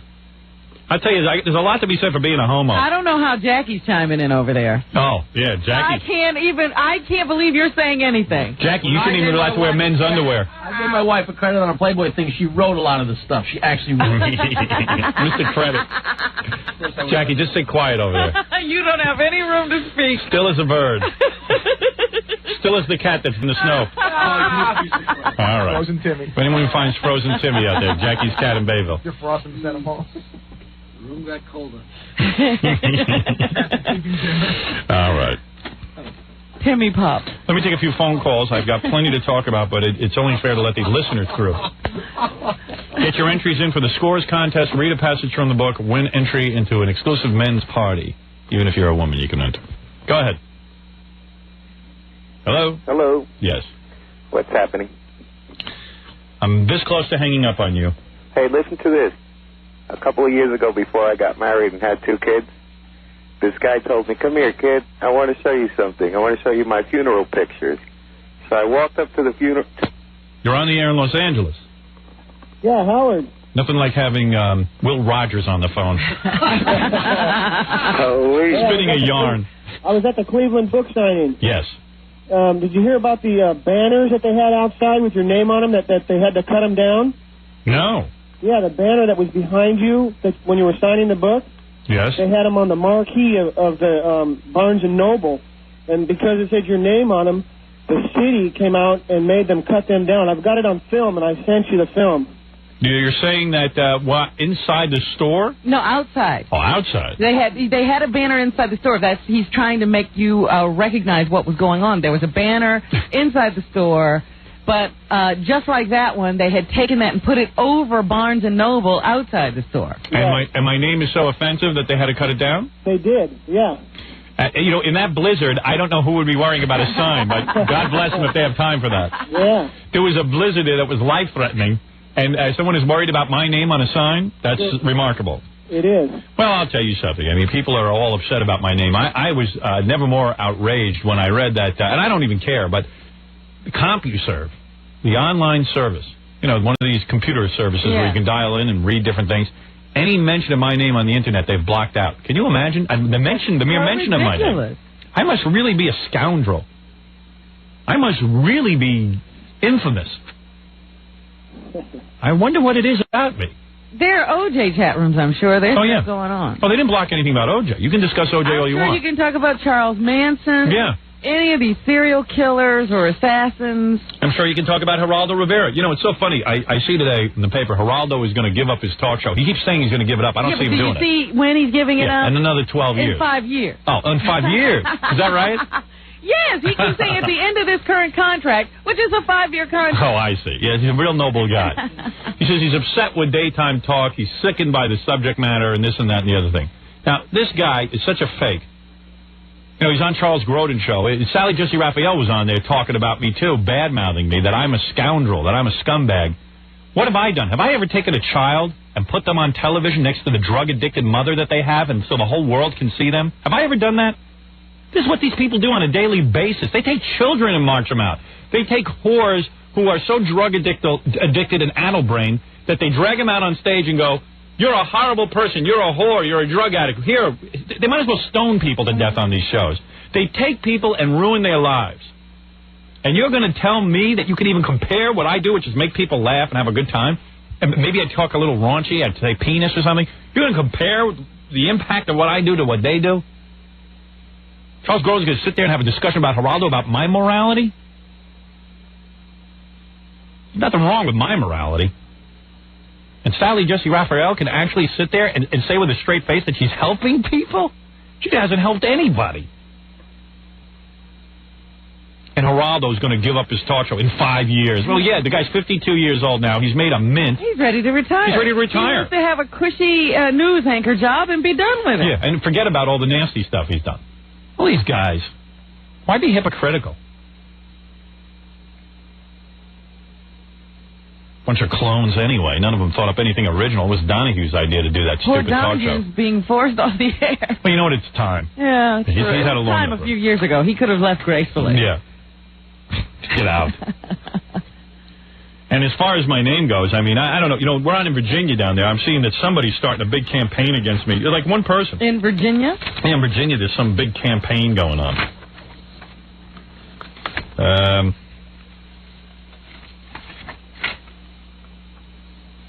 Watch out, Howard Stern. 2 Richmond area parents are working independently to kick you out of town. Now, there's nothing else in Virginia wrong. Yeah. It was perfect. Lars came to town. Lars Boers Koford, an Ashland catering manager, is trying to organize a grassroots boycott of businesses that advertise during Shockmeister Stern's morning slot on WVGO-FM. Why? Quote, I would die if my son came home and became Howard Stern. So? So one can only pray his son becomes Howard Stern. But how is writing to advertisers going to prevent his son from becoming Howard Stern? Well, you'd have to call him and ask him. I would die if my son came home and became Howard Stern, says Boers Koford. The Boars. What kind of name is Him that? on the phone? The father of He lives up to his name. the father of 3 young children. Yeah, I'm the father of 3 young children too. Okay, dude. It's disgusting filth. I know I don't have to listen to it, but ask yourself: would I want my child listening to this? Well, don't have him listen. Yeah, it's simple. Well, it's not that simple. They could sneak out of the house and buy a radio.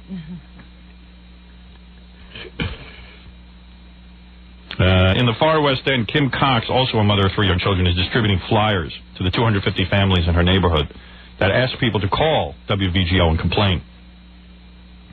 She's going to expand her campaign to other areas too. Thank God we got her activated. Yeah, wouldn't you love to have some free time to write letters to 250 of your neighbors? God, She's doing nothing before we I take guess. this out. Well, maybe she's prioritized. Oh, put us higher up on the list. I wonder what it is that they don't like what I say. They never list that, though. I would love to read what they don't like. And what's wrong with becoming you, a man who, is very successful in his field, who's faithful to his wife, a good father, I mean, pays his taxes on time. I guess there's something wrong with that. I don't see a lot wrong with you. She's planning to expand her campaign to other areas around Richmond. Oh, boy, she's got more flyers, more paper at all. Cox also is writing letters for 17 local businesses who advertise on the Stern Show. I'm not a cause person, says Cox. She's not into causes. I'm not even sure I can say her last name, quite frankly. There's still some doubt. I'm not a cause person, says Cox, but this just happened to raise the hair on the back of my neck. Oh, boy. She has hair on the back of her neck? She should get that taken care of. Yeah, why not go for some depilatory? So, Cox is hairy?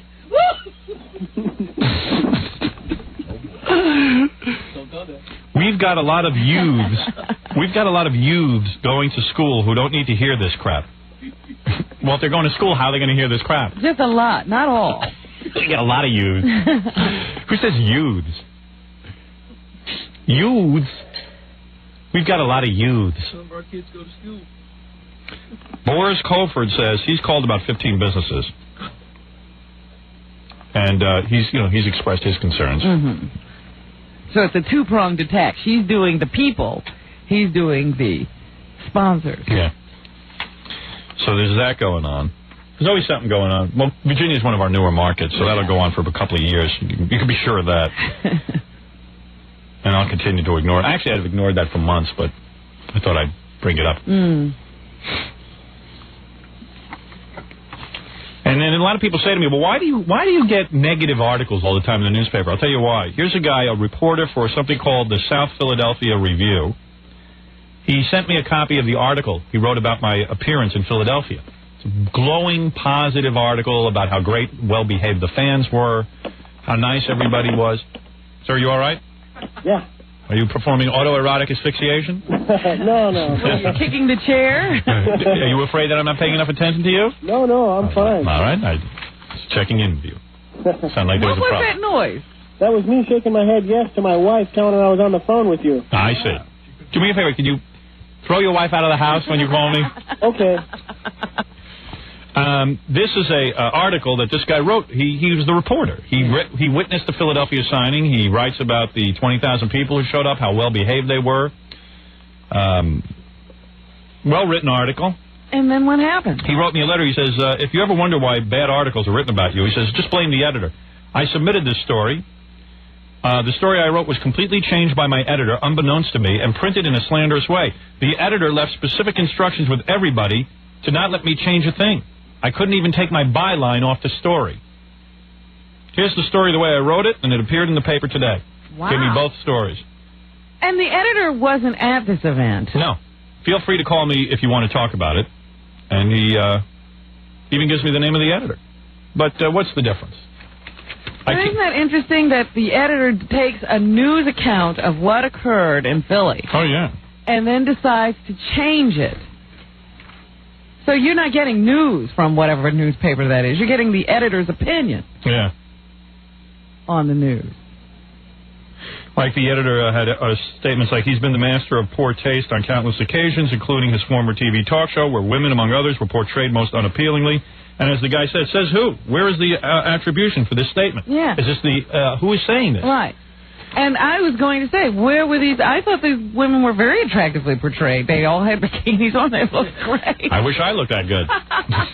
What's not attractive? Well, it was his opinion. He should attribute who was saying it. If it's the editor saying it, then he should say, according to me, the editor of this article. I don't think they were portrayed. Right. So he even says, I didn't write that. The guy just threw it in. Yeah. And they give no attribution. So that is why I get bad articles written about me. I want to thank many of our fans who wrote into New York Magazine after I appeared in that magazine. A lot of people wrote a lot of nice letters, including a 60-year-old woman who wrote, I'm a 60-year-old woman with a good sense of humor who can appreciate the acute cutting edge of Howard Stern. Thank you for calling me cute. No, she didn't call you cute. Oh. She said you were cute. Oh, well, then I take it all back.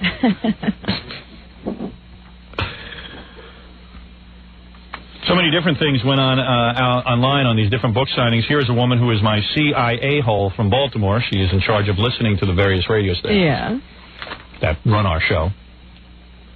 She was online at the book signing, and she went to the one in Philadelphia.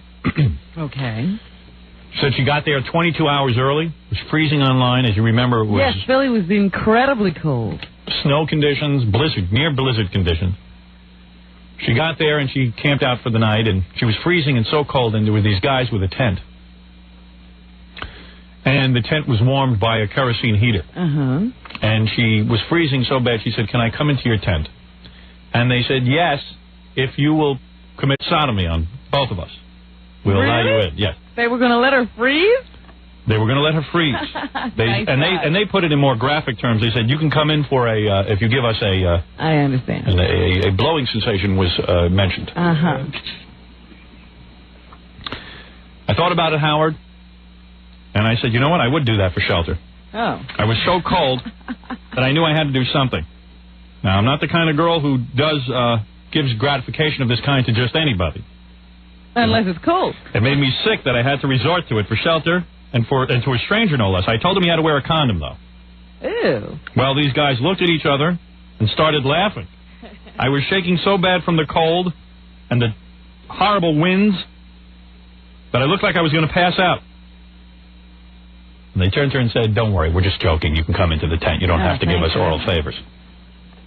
But didn't she have a car? How did you get there? I don't know. I don't know, but... I just wanted to point out the great graciousness of our audience. Yes, we goof on you, but then we let you in with a smile. So there it is. There was no oral gratification given. No blowing sensation was had that night. Who knows what she looks like? It might have been the most sex she'd seen in years. You don't know. You just don't know. I should call her on the air. Tell her to send me a picture.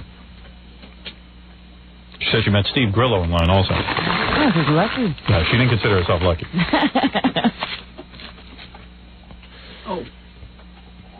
You know, Grillo always winds up in strange places. Like he went to Philly with the girl, the lifeguard girl. Lisa the lifeguard. Beautiful girl. The lifeguard, yeah.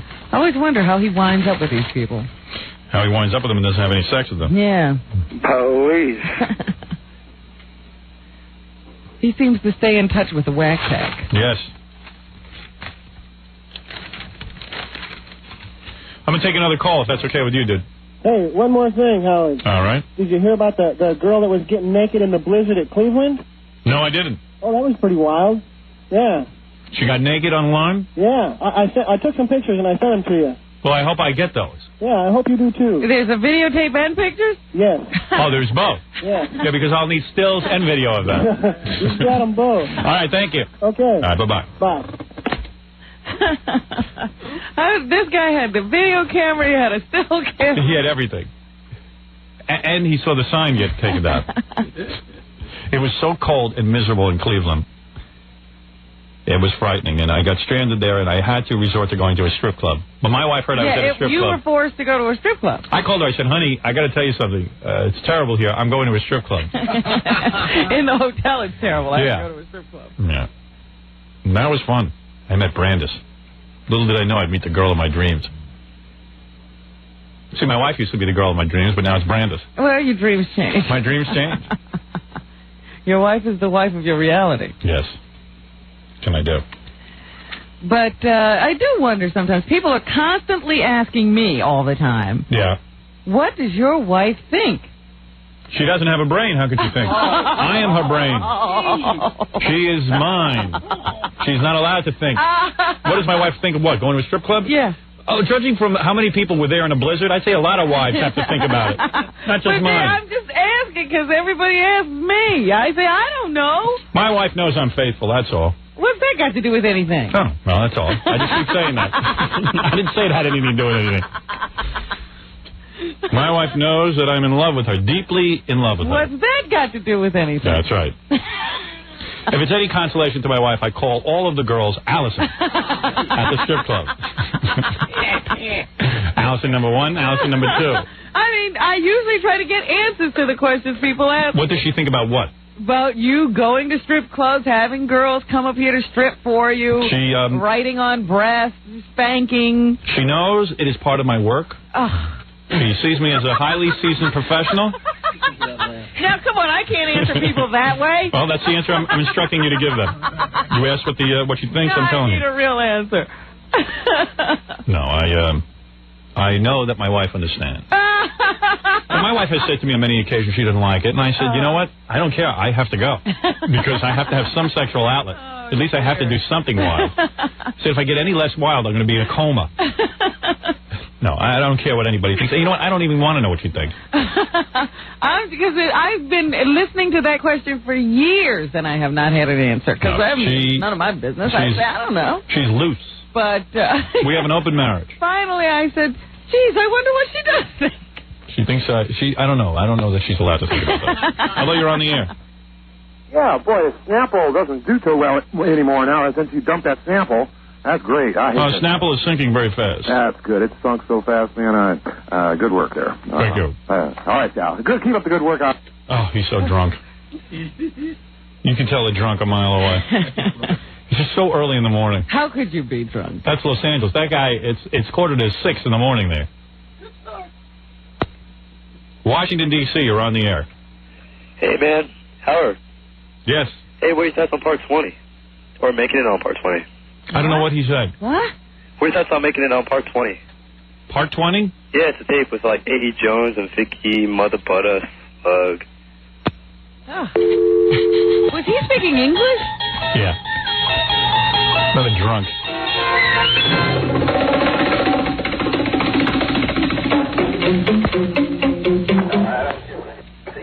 Yes, you're on the air in Rochester. Screw him. Las Vegas, you're on the air. Hello, Howard. What? My name's Mike. I'm in Las Vegas. We have a chain of video stores and strip clubs. And what I was wanting to get to you about is maybe sometimes we could get some of our girls on the air with you.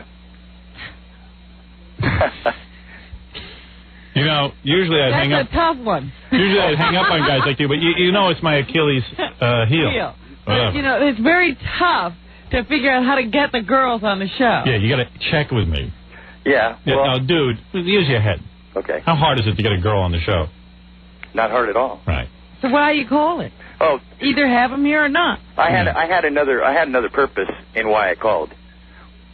A few weeks ago, you guys started talking about a 13-week contract with one of your guys, and I was thinking I'll give you 52 weeks for free and smoke him out of his job.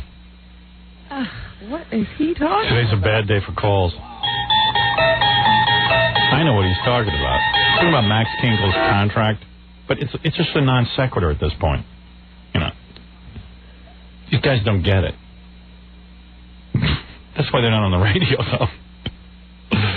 Imagine that guy with a radio show. Well, he's going to smoke somebody out of their contract or something, out of their job. He's going to be in other words, if you let him be a disc jockey on our station, he will smoke that guy out of his job. Let me explain to you. You know how Max Kinkle's trying to get a contract with our station? Yeah. He's saying he's such a good disc jockey, this guy on the phone. But he said something about 13-week cycles. Yeah. Because I was talking to Max about that a contract would do him no good anyway. It's in 13-week cycles. Right. So he says give him 52 weeks. Yeah. I don't know. I don't know. Do you ever, like, when I walk down the street and I meet listeners, they start talking to me like that? I don't know ever what they're talking about. And they think, and then, even when like I go on the computer on those chat rooms and I go, I'm Howard Stern, they go, well, Yeah, what about the 13 weeks you were talking about? It's not you. What? And I go, I don't know what you're talking about. I go, you're not Howard. Yeah. You would know. I don't know what they're talking about. I don't know what anyone's talking about. I always smile and just shake my head yes. Yes. I have no clue what people are carrying on about. That's what I do, too. On the street. At the book signings, I would just go, yeah, right. Yeah, I remember that. That was cool. And then they'd be gone because security would whisk them away. I also have people who have come up to me and said, and they've said, I was on Dial-A-Date in Washington, D.C. Don't you remember? I know. No, what they do is they look at you and they go, don't you remember? Yeah. And I go, what? Remember I was on the show. I go, really? What did you do? You mean you don't remember? I go, I barely remember Jackie. And they were on in Washington, which was 15 years ago. They're saying, don't you remember? Trying to forget. Hey, Buffalo, you're on the air. Yeah. How you doing? How you doing? You know what? I'm not going to. You can't do it anymore. I can't do it anymore. I did. That's the quota. Come on. You let Jackie likes it. He likes to have you tortured. I know. Maybe somebody found Timmy. What was that, Jackie? Maybe somebody found Timmy. The cat? Yeah. Right. The frozen cat. The capsicle. Capsicle. Let's see, I'm now looking at my computer to see if I had any more good ideas. One last call? All right. Maybe Jackie knows something. Yeah, he had somebody lined up or something. Howard. Yes, you're on the air. You're whining too much, it seems like. Yeah, well, then maybe it's time for me to quit. I'm hot, I'm cold, I'm this. Shut up. Stupid ass. Hey, Jackie, you were right. Yeah, like you know everything, right? What would you do today? Yeah, what would you do on the show? Maybe I'll do what you want to do. I don't know. Oh, you don't have any ideas. So then just listen. And if you know what, don't listen. Go listen to the Debbie Einziger show.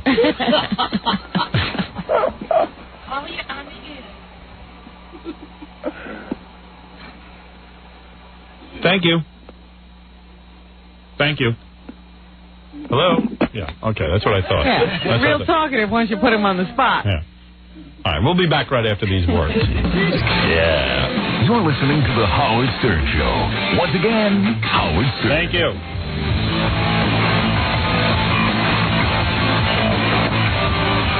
What a clone Conan O'Brien is. I was watching him on TV.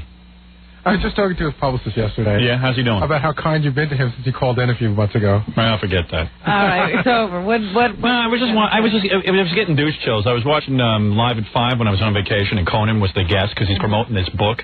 He's got a book? Yeah, and he's doing like the same book. Remember when like Letterman put out the top 10 list? Yeah. So him and his, you know how Letterman was always going, it's just me and my writers who put this out. Conan and his writers have put out a book called, I wrote it down, Star Morphs. Oh, no, it's called Celebrity Clones. I don't know what it's called, but they take a picture of, let's say, Mary Tyler Moore and a picture of Ed Asner, and they combine the pictures with the computer. They morph them, yeah. They morph them.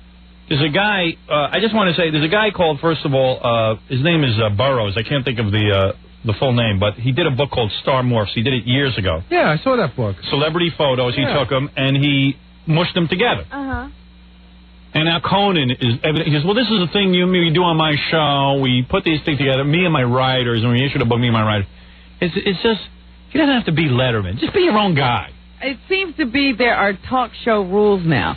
First you get the talk show, then you have to put out a book. Yeah.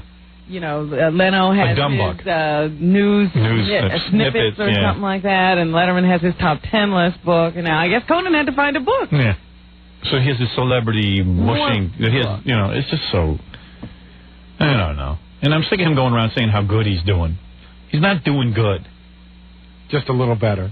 He's doing a little better than Tom Snyder, who's doing awful. And Conan's doing awful. Every other channel beats them. How can they say they're doing good? Because they haven't been fired. Conan thinks he's doing good because he hasn't been fired. NBC, what's the guy with the red hair who runs NBC? Warren Littlefield.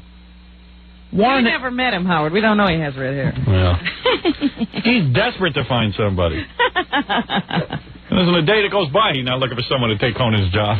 Just haven't found anybody. Conan, stop running around saying how good you're doing. You're not doing good. What? Oh, here's some phony phone calls. You want to hear some phony phone calls before we do the news? Give me that, will you? This is Ponce de la Phone, who is brilliant with his phony phone calls, calling the Cato Kalin show in Los Angeles. That station we're on in Los Angeles, KLSX, is a disaster. Did you hear what they did? It's not bad. It's a disaster. Did you hear what they did yesterday? What? Yesterday's afternoon show, which yeah, listen to this. I got a fax about this. Yesterday, the Cindy Brady show wasn't on. Cindy and Ken Ober on vacation. So they had 2 interns do the show and take phone calls about Stuttering John's impending marriage. Oh, no. And my reaction to it, I said, Bob Moore's the guy who runs the station. Bob, listen to me. When my show's over, don't sit and talk about my show. It's enough. It's a post-show wrap-up. Yeah, we've done enough. I'm adding 2 letters onto Bob Moore's name, O and an N. Bob Moore on. Bob's a real nice guy and everything. I mean, I love Bob. Lovely guy. But I don't know what he's doing. He's not a programmer. No. Walt Sabo's the program director over there. And Walt, stop sending me Christmas cards. I got Christmas cards. I don't get Christmas cards from celebrities. I get them from Walt Sabo. I got Kreskin sent me a card. Kreskin is religious. Every year you get a card from Kreskin. And the only other celebrity card I got was the best celebrity card I ever got in my life. What? A Christmas card from Aerosmith. You got to see this thing. What is it? I wish I had it here. I'm going to bring it in tomorrow. Did I bring it in today? Maybe I brought it in. I'll bring it in tomorrow. You open up the card. It's got a needle. And you take the needle and you place it down, and it's got this thing you spin with your finger, like a phonograph, and it's a recorded message from Aerosmith, and you spin it with your finger, and you can hear the message. You got to see this thing. Wow. Yeah, it's wild. But I don't get it. That's an awful lot of work, though. It is. Make a card say something to you. Yeah, and then it curses you out and calls you the F word. But it's a cool card. Those guys are pretty original. You know who else you got a Christmas card from? Who? Morgana. Oh, right. The Kissing Bandit. Oh, baseball Andy. We had her it's a big cartoon of Morgana, because no one wants to see the real Morgana. We had her on like 8 years ago. I know. She still sends you cards. Morgana, the Kissing Bandit. Morgana.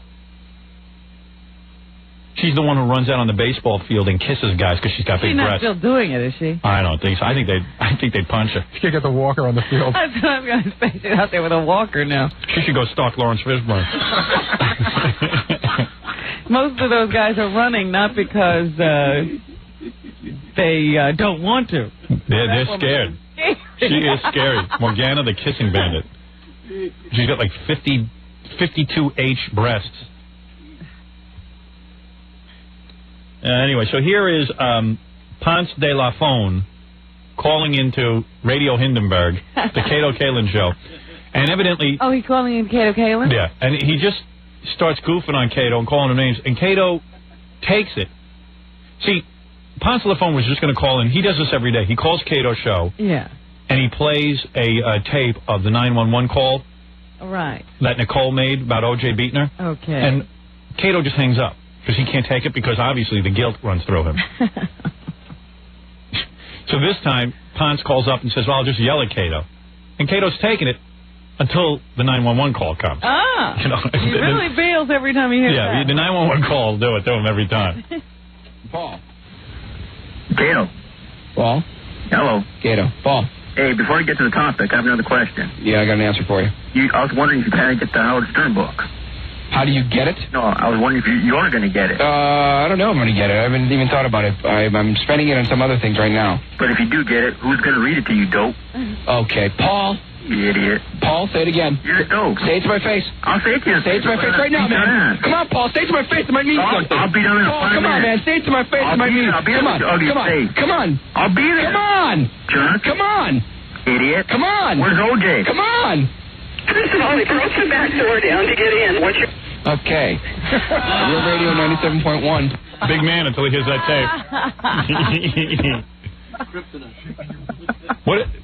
So what is it? You can call him an idiot? What is he saying? Like, come on down here and say it to my face? Yeah, I guess so. Like, he's the biggest pussy on 2 feet. What, he's going to fight? God forbid he breaks his face.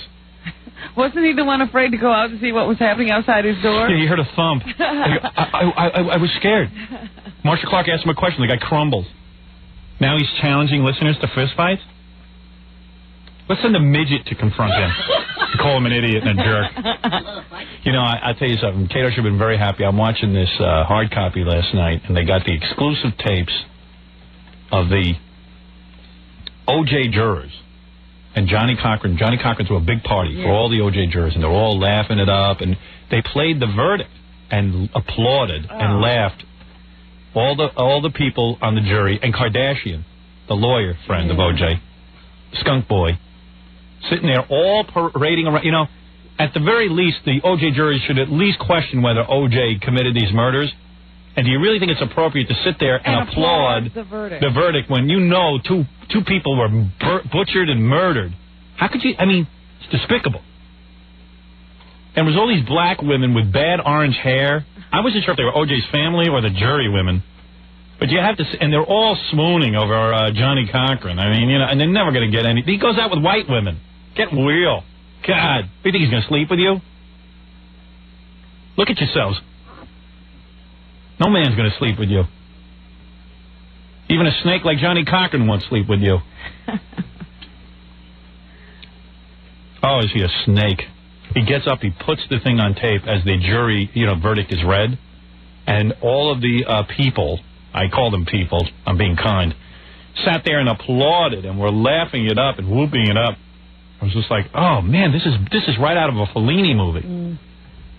This is more bizarre than La Dolce Vita. Remember the opening scene in La Dolce Vita when Marcello Mastroianni he's in a helicopter, they're flying overhead with a giant Jesus statue, and there's two women sunbathing, and these guys are snapping pictures of the two women almost naked, and there's a Jesus statue? It was more bizarre than that. These women are swooning over Johnny Cochran, and the women look like Lawrence Fishburne. You had to see them. I wasn't sure if I was looking at female impersonators or what. Oh. With Jackie's penis, I wouldn't do anything. If you were the last? Yeah. If it was Desert Island, these are the only women around? No, I couldn't be attracted. Head for the hills. Police. They're all swooning. Oh, Mr. Johnny, you the man. And all of a sudden, we, the jury, find Mr. Orenthal, James Simpson, not guilty. And all the women were like, woo! There was a big life's accomplishment. They found him not guilty. 4-hour verdict. Cato, with a radio show. I don't know. I heard a thump. And, there's a guy who's challenging listeners. Hey, man, come say it to my face. I heard a thump. I was scared. Guy doesn't even go out and investigate. I couldn't go out to go see if it was O.J. He was so afraid of Marcia Clark he couldn't remember what pictures were hanging on the wall of his room. Is this a picture from your room? And then I heard, like this. Yeah. Well, these are pictures that hang on your wall every day of your life? Could be. Yeah, what are you, Perry Mason? What do you could be? You don't want to incriminate yourself? Well, what if they're not? What if they're replications? Could be. I think so. Yeah, I think so. Oh, nice challenging Ponce de la Foam. What a great tape. Paul. Cato. Paul. Hello. Cato. Paul. Hey, before we get to the topic. And what is it? Cato, Paul. What is Paul? I guess Paul is the guy on the phone. Oh. Cato, Paul, call, Cato. What kind of show is that? What does he do? Just take calls? I think so, yeah. He had a sidekick, but they got rid of him, so now it's just Cato. Yeah. That effeminate sounding guy who was a fan of ours. He wrote me an angry letter about Cato. Oh, really? Yeah, I should read it on the air. Oh, I would love to hear that. And he sent me the manual that Walt Sable put together, how to be a good radio personality. Oh, come on, Howard. What are you holding out on us for? It's awesome. It is awesome. It's the funniest thing you ever read. We got to read how to become good radio people. If you read this, you'll be instantly bad. I started reading it, I put it down. It was going to ruin you. Another question. Yeah, I got an answer for you. I was wondering if you kind of get the Howard Stern book. How do you get it? No, I was wondering if you're going to get it. I don't know if I'm going to get it. I haven't even thought about it. Yeah, he doesn't know if he's going to get it. It's got that upsetting picture of me and O.J. on the back. You wouldn't want to upset O.J., would you? I don't know if I'm going to get it. He's not nice to me. I'm spending it on some other things right now. I'm spending it on some other thing. This is a coherent sentence. He's spending it on what? What is he spending it? He's spending it on some other things. Maybe that's how he talks. Maybe he wasn't meek at the OJ trial. I'm spending it on some other things. He's spending the book on some other things? He's spending money on some other things? Or he's spending time on some other things?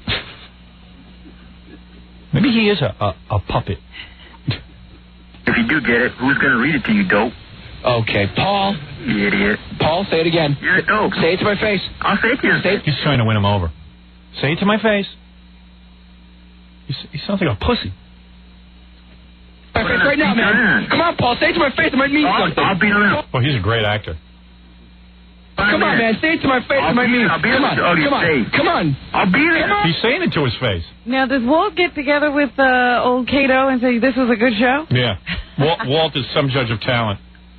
Well, most of the manual is like, try to be like Howard, would you? It sounds to me like Cato's doing an impression of you. Yeah. Come on. Jerk. Come on. Idiot. Come on. Where's OJ? Come on. First of all, he broke the back door down to get in. Once you... Okay. Okay. Radio 97.1. He's like, okay. Okay. The whole facade just dropped. Yeah. Okay. Let's move on. Talk about liposuction. Some show. That's great. The Cato show. He's some talent.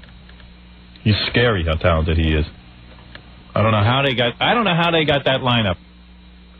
What is that? We have one more call. To Cato? No, this one's to a cable show that Steve Allen is on.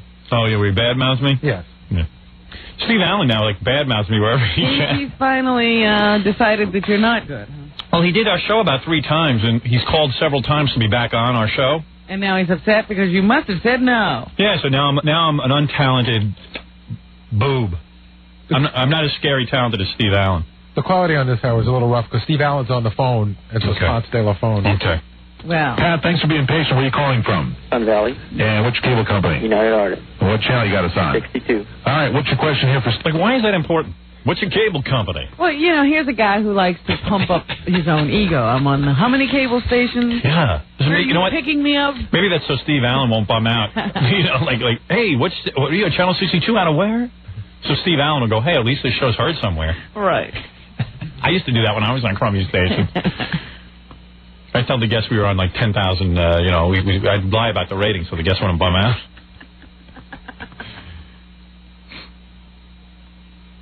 Steve Allen. Well, actually, I have 2 questions for Steve Allen. Okay. Steve, hi. Howdy. He's an expert on everything. Howdy. Howdy. I'm sitting here ready to be asked questions. I'm an expert. He thinks he's such a friggin' expert. Meanwhile, he hasn't done anything. He had a talk show for 2 years. He thinks he's a genius. What else has he done? He's written a lot of songs. Over 3,000. Yeah, but that no one cares about. That suck. The theme to the TV Guide commercial? He had a TV show for 2 years. It was a talk show. It was the Johnny Carson show. And that was it. That's what he did. Yeah, this year, did you see the tribute they did on Comic Relief to Steve Allen? Well, no, but all I know is, all I've heard is how great the Steve Allen talk show was, what a genius he was. So I went to the Museum of Broadcasting to watch it. I left in 10 minutes. I went with Dan Foreman. We decided to spend the day at the Museum of Broadcasting while I told Steve Allen. It sucked. I mean, there's not one funny friggin' thing in the whole show. Well, the tribute was Steve introducing Louis Nye, Paul... introducing people who were funny. Yeah, but he didn't do anything. Don Knotts, all these... He had a bunch of funny guys with him. Yeah, and he did nothing. He did nothing. And he thinks he's funny. I don't know where this guy came off thinking he's funny. He's written a bunch of books that no one's ever read. He's written a bunch of songs that nobody can appreciate. He wrote the TV Guide song. Remember when they had that? TV Guide is with you. That's it. He did a commercial for TV Guide. Yeah. And there's one other song that he would always play that you'd recognize. This could be the start of something big. Right, but that this was Steve Allen. But this is some guy who never did anything, who has set himself up as an expert. The original host of The Tonight Show, how do you think Jay Leno handled the appearance of Howard Stern? How do I think he compares to Howard Stern? No, I think he handles Howard Stern when... Can't hear, he never gets the question. Doesn't get the question. Yeah. And he every question is too trivial for him. Or was on the show. I've never seen them on the screen together, so I have no idea. I've never seen them on the screen together. I thought Steve Allen has to monitor all television. And here's a guy who knows so much, but he doesn't know his wig is like the worst hairpiece in America. He knows so much. He's so observant. But he has not figured out that his hair is totally false-looking. So how observant could he be? 4,000 songs and no mirrors. Yeah, no mirrors. You dislike Howard Stern? I don't dislike him personally. I'm revolted by what he does, as disguised as entertainment. I don't think it's entertainment at all. It's all shock. But when things are not funny and they're just done for pure shock, nothing to do with talent or wit or insightful social commentary, then there is literally no defense for it. How could I be doing pure shock? I'm in the business 20 years. How could I be doing pure shock? What do you mean? Be over the shock by now? Yeah, I mean, at some point, if I was just on the air saying penis every 20 seconds... Which is not shocking. Yeah, and if you found that shocking, you would turn it off. How often, I mean, how many times, because they used to say he won't last long because all he does is shock people. Now I've lasted long, so all they say is, they don't know what to say. All right, thanks for the call there, Pat. Let's take another call. I'm revolted. I was so revolting that he came on the show 3 times and kept calling to come back on. But there was nothing funny going on with him. He was the worst guest I ever had. He is so bad. Remember we used to have him on? And was like, with his wife. Yeah, his wife was interesting, Jane Meadows. She at least was on the Honeymooners. Was she the one on the Honeymooners, or her sister was? Sister Audrey. She at least had a sister on the Honeymooners. Steve Allen had nothing to talk about, except that, like, he did the Tonight Show 100 years ago. She would sit there and defend him all the time. I know. No, Steve. She would. Steve invented this. She listed his credits. That's her job. Right. She would sit there. You know what she reminded me of? Like a doctor's wife. Oh, the doctor has done this, and the doctor has done that. She was like, Steve did this, Steve did that. And we're like, well, yeah, but how come there's no proof of that? You used to ask her stuff, and she would say things like, Steve hosted The Tonight Show 1961 through 63. Yeah. She knew everything. Yeah. Well, I mean, the historian. She's heard his rap 900 times. And he had this, like, white, flaky skin, like real pink skin with the ruddy flakes all over it. And he was flaking, and he had the bad wig, and he had the big, thick, giant spectacles, and big Hollywood spectacles. I love those glasses. Yeah. Robin's a fan of those. The Squishy Lazar glasses. Yeah. Ants run from Steve Allen. They see those glasses, they know he's going to burn them with it. Direct the sun's rays and pop them. Aging very well. And then he talks about The Tonight Show, and it's like, dude, you introduced some people on The Tonight Show. That's it. He talks, well, I was the first one to have Elvis on. I'm like, well, yeah, somebody booked him on your show and you had him on. And you did nothing. Elvis sang. What did you do? What is it you've accomplished? It's over, Johnny. It's over. Let me see you get on the radio and talk for 4 or 5 hours a day and attract an audience. Let me see you do it. He'll be whipping his genitals out in 5 minutes to get ratings. Steve Allen's Ed Sullivan in a wig. Here's the next act. You know what I mean? What is that? Your accomplishment was for 2 years you introduced people? Here on The Tonight Show is Elvis Presley. Thank you. Thank you very much. He had the group of regulars. He had Jose Jimenez.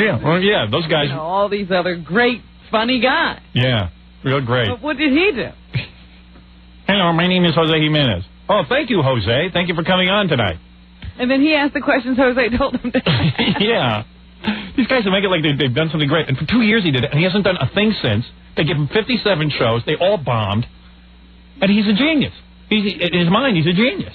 And he really feels he's a genius. He wrote one entire book of commenting on other comedians, and like he's a comedian. And why their acts are strong or weak. Which nobody bought. He wrote a sequel to that. Yeah, a sequel. No one's read it because no one will publish it.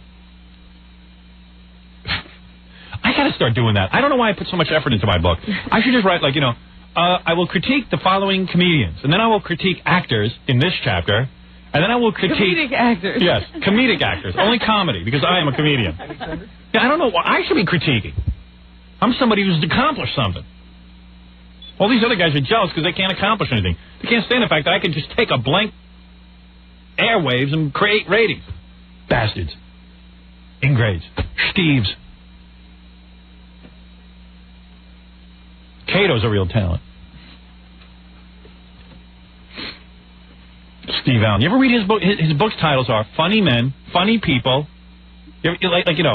funny this, funny that. He's not funny, but he's commenting on funny things. He's past being funny. He's now commenting on others. How about a book called Funny Hair? I'm going to write a book about funny hair, people with funny hair. And put pictures in. Yeah, and it's going to be Steve Allen. Every page. Yeah. Holding hands with Burt Reynolds. Yeah, different pictures of Burt Reynolds and Steve Allen. And Charles Grodin. Oh, boy, what a wig on him. This is better than Steve Allen. But that's not saying much. No. Nobody's got a worse wig.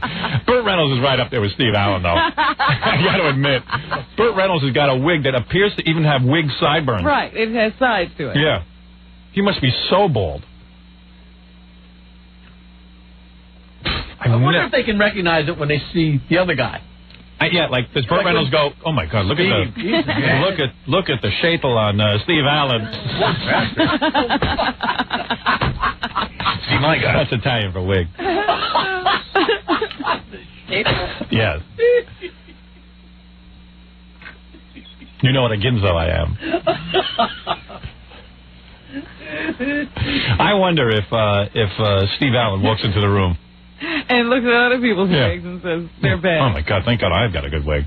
What do they do if like Burt Reynolds is in a group of guys and the group of guys start goofing on somebody else's wig?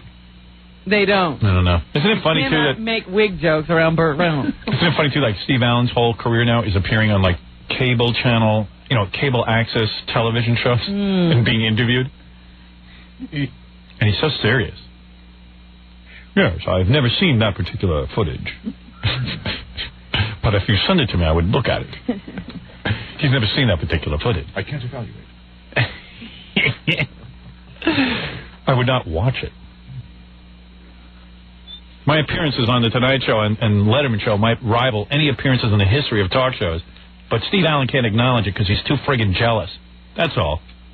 He's upset. Rodney Dangerfield's a man. He calls me up after an appearance. He goes, my God, that was great. He goes, and the only reason I can do this is because I'm old enough now. And years ago, I couldn't even call you and tell you how great you were. Because, Rodney has some adult perspective. Yeah.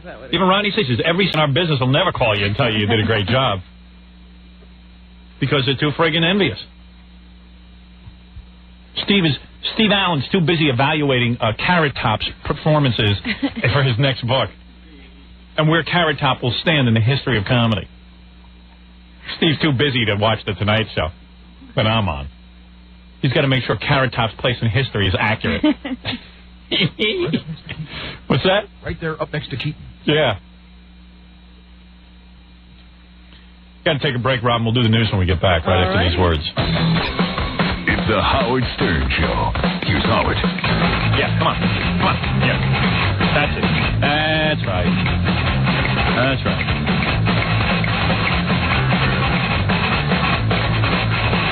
Yeah, come on.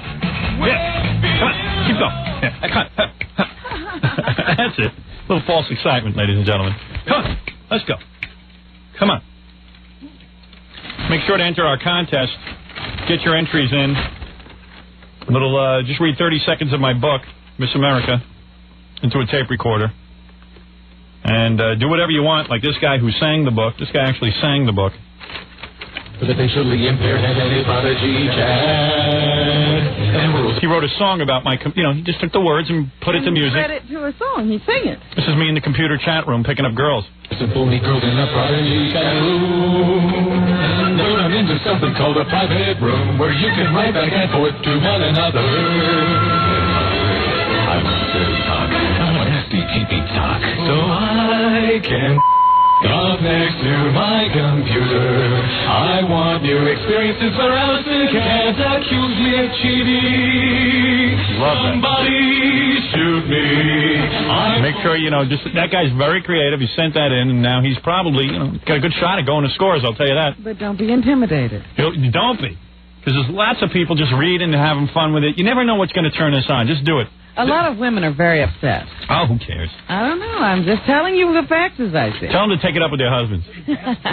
Hey, by the way, don't listen to your wife if she tells you not to enter the contest. No, they're saying there's nothing for them to enter. They'd like to read sections of your book and read. Tell them to do it. They don't want to go to scores. Well, then tell them to give it as a gift. Oh. I'm telling you, they should go to scores. They'd learn a lot. It's a real eye-opener. I'd like women's Is enter. that right? That they learn a lot about what they should be doing at home? You know, what do they mean there's nothing for them? You know, I'm going to be there, and the guys... Let me tell you something. I see these women waiting online for my signature. They could dance for you, huh? Yeah, I'll let them give me a nice lap dance. Of course, there's something for them. I'm there. Hunky Howie. And Ugly Jackie. And everyone's... There's nothing there for them. There's plenty. I'm just telling you what they say. They can sit by the buffet and eat. Plenty of food, huh? Oh, yeah. And drinks. I like the guy who read it as Rodney Dangerfield. That was good. Yeah. He read, was it a Jackie passage? Yeah. Yeah. He read about me talking about Jackie as Rodney Dangerfield. Jackie claims to be a gentle hippie who doesn't care about possessions, but is consumed by money. Jackie thinks I'm cheap. This is coming from a guy who sent me a 29-cent baby gift when my daughter Ashley was born. That's great. That's a good impression, isn't it? No. Jackie, you know. No, it's not. You're laughing at me, not the impression. Ashley got a blue nightlight from Jackie and his wife. Who gets a blue nightlight for a baby girl? I don't know. I like that. I'd have a hard time deciding between the singing guy and this guy. Thank goodness you don't have to just choose one. Yeah, and by the way, there's lots of room for entries. We haven't gotten a whole bunch. How many people are going to get to go? One from each city. That's what I'm telling you. So, you know, depending on what radio station you listen to, send them in. Suppose those guys are from the same city. Sure was something he had laying around a house. My wife shrugged it off and gave the nightlight to the maid. Let me tell you. Calling you, Eric now these days. Anyone? Nobody. And I never. And see, that's the funny thing. It's like you guys have portrayed it that I wanted to be called that, which I never did. By you Nobody guys, wants anyway. to be called the name they changed their name to. Why did you change your name if you didn't want to be called It Eric? was for personal reasons. Well, you never doing it for personal No, reasons? I know that, but what good is it if everyone's still calling you Fred? Because that's what everybody's used to. What am I going to do? But why change your name? It's like somebody gets a bad haircut in this place, and it's like, everybody calls attention to it. If I change my name, my God, it would never you stop. changed your name legally to Eric. Correct. And yet no one calls you Eric. Usually people who do that, their name, like everyone called you Eric anyway, so they figured, well, legally I'll change it to Eric. No one calls you Eric. Your wife doesn't call you Eric. No, she doesn't. You don't call you Eric. Your kid doesn't call you Eric. There's no one here. Robin and I don't call you. Does the kid know your name is Eric? I don't know, Robin. I'll have to ask her. You know what? I'm going to call you Eric. I'm going to be the one guy. I want to be. He's the one guy in here that's got a decent heart. I'm going to call him Eric. It's like a man having a sex change operation and continuing to live as a man. Yeah. Like he's got the vagina and everything, and now he won't put the dress on. Right. Why'd you go to all the trouble? It's not quite that drastic. It's a funny change. thought, but not quite that it's drastic. crazy to go to legally change your name to Eric, and then no one calls you I also Eric. legally changed my last name, so I Well, kinda that's got 2 different for because 1. everybody uses that last name. In other words, Norris is a name we all say, Fred Norris. So of course you changed it legally. That I understand. No one's going to argue that. Well, as long as I was doing it, I figured I'd do both. But no one calls you Eric. And nor do I insist. Why, Norris is not the name you grew up with, Fred? No, it is not. I never knew that. Wow. See, there you go. You learn something new every day. Never knew that. Norris was the name of his stepfather, who was a good guy to him. His real father wasn't. Now I get it. All right. I was hoping. But do you get the Eric part? Not really, no, but I don't know if I want to delve into it. I mean, Fred obviously had some family issues that, I had a ton of family issues. I mean, that are kind of dark, and it's his own thing he's got going on there. But nobody uses the name. Well, it's one of those changes you make in life where you still give people an option. Like, if you change your phone number, they have to learn the new phone Do you number. understand something? If your name, let's say Fred Norris is the name that he has. Right. Okay. What if he went in and changed his name to Fred Cohen? And he says, I'm not going to tell anybody, but I'm Fred Norris. I'd say that's a little extreme. You would. So then why would you change your name to Eric if nobody uses it? Because it felt good. No. felt But then good why to would you me. change your name to Fred Weinstein? It felt good to me to do that. It makes me feel sad that he wanted to abandon that life so bad and just start something so completely new and different. Well, listen, he had a tough time with his real father. I understand the Norris thing. He took on the name Norris. He always liked that better. So why not say, now I'm Eric? What is the significance I think of I actually Eric? might start using Eric so I can get away from Robin. So and that Eric, fucking voice. So Eric is the guy that gets away from Robin, and Fred is the one that has to be with him. Eric's the lucky one. You just have to listen to that shit. So Eric is your lucky persona, and Fred's That's my your- lucky persona. All right. Eric is hearing none of this right now? Eric is hearing none of this Eric crap. is away from here. Eric's on an island in Anguilla. Eric is a million miles away from this fucking Eric's getting nonsense. blown by some island chick in Anguilla. Exactly. And I'm resting a scotch on her head. Yeah, nice. Oh, my goodness. Fred will go up on a stage in New Orleans doing the dance.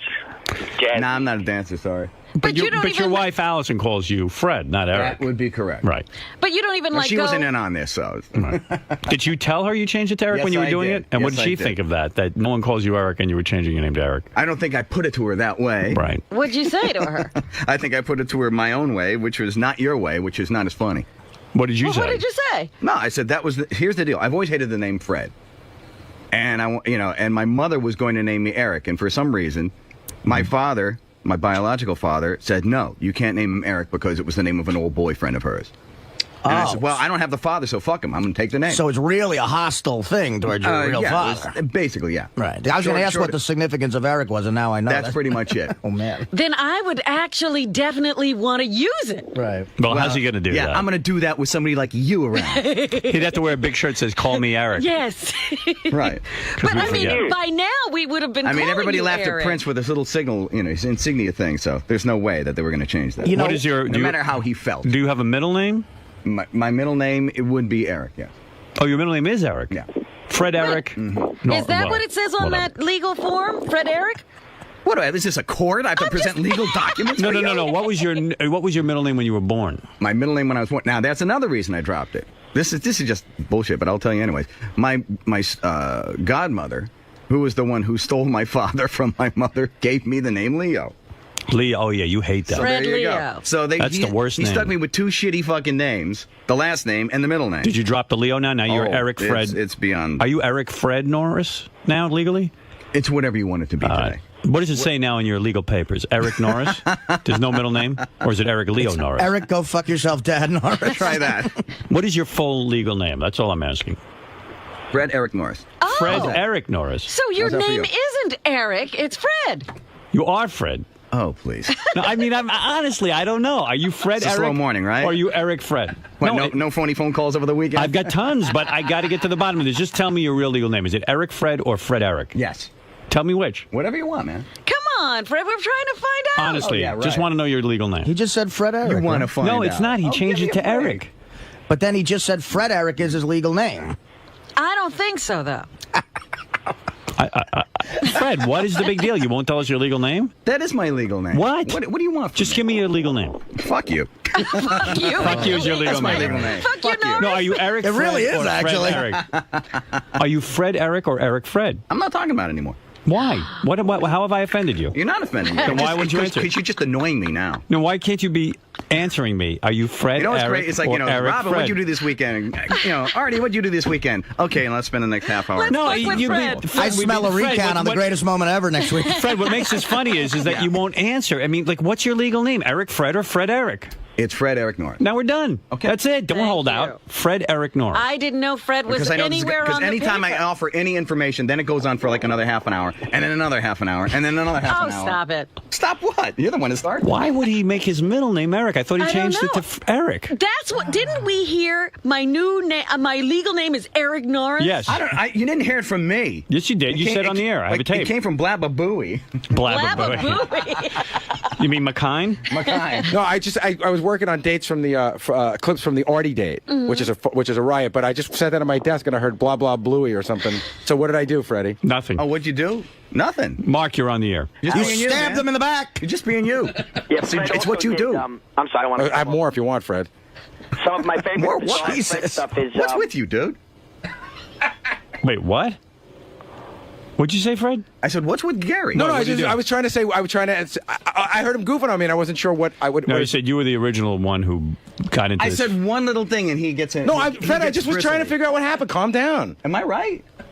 No, you're wrong. No, Art, well, Benji's looking at me with that silly, sweaty look. So No, you called him blah blah bluey. You goofed on me and I'm just trying to figure out why. That's no, I all. said, maybe what was it? Blabber. Blabbermouth. Which is Blah, what he blah, is. blabbermouth. That's his job, and that's what he does, and he does it well. Or blah, See, blah, that's booey. Why, were you the one who figured out that Eric was his new name? I don't remember that, but Oh, it's yeah, very so- possible. How did we Very- figure it out? Very possible. Yeah, I think you were looking through the logs or something like that. The logs? Oh, you signed your name, Eric? The logs, or it was either the logs or like an FCC license or something like that. I don't remember that. But Fred, if you looked and you saw Artie had some papers and it said, James Lange, you wouldn't think that was odd? I figured that's his business. Oh my God! What show do you work on? Oh my goodness! but that's how Gary justifies. What is it? You justify by writing crazy questions and stuff. But that's creative, dude. That's what I do. Well, I'm not. So then that's what you do. I'm not as creative as you. But I give you credit for that. I said that's what you do. Let's listen to what That's Mark. how you excel. Let's hear what Mark says. Well. This is great. 20 after 6 of a brand new week, and Fred's already on the ropes. And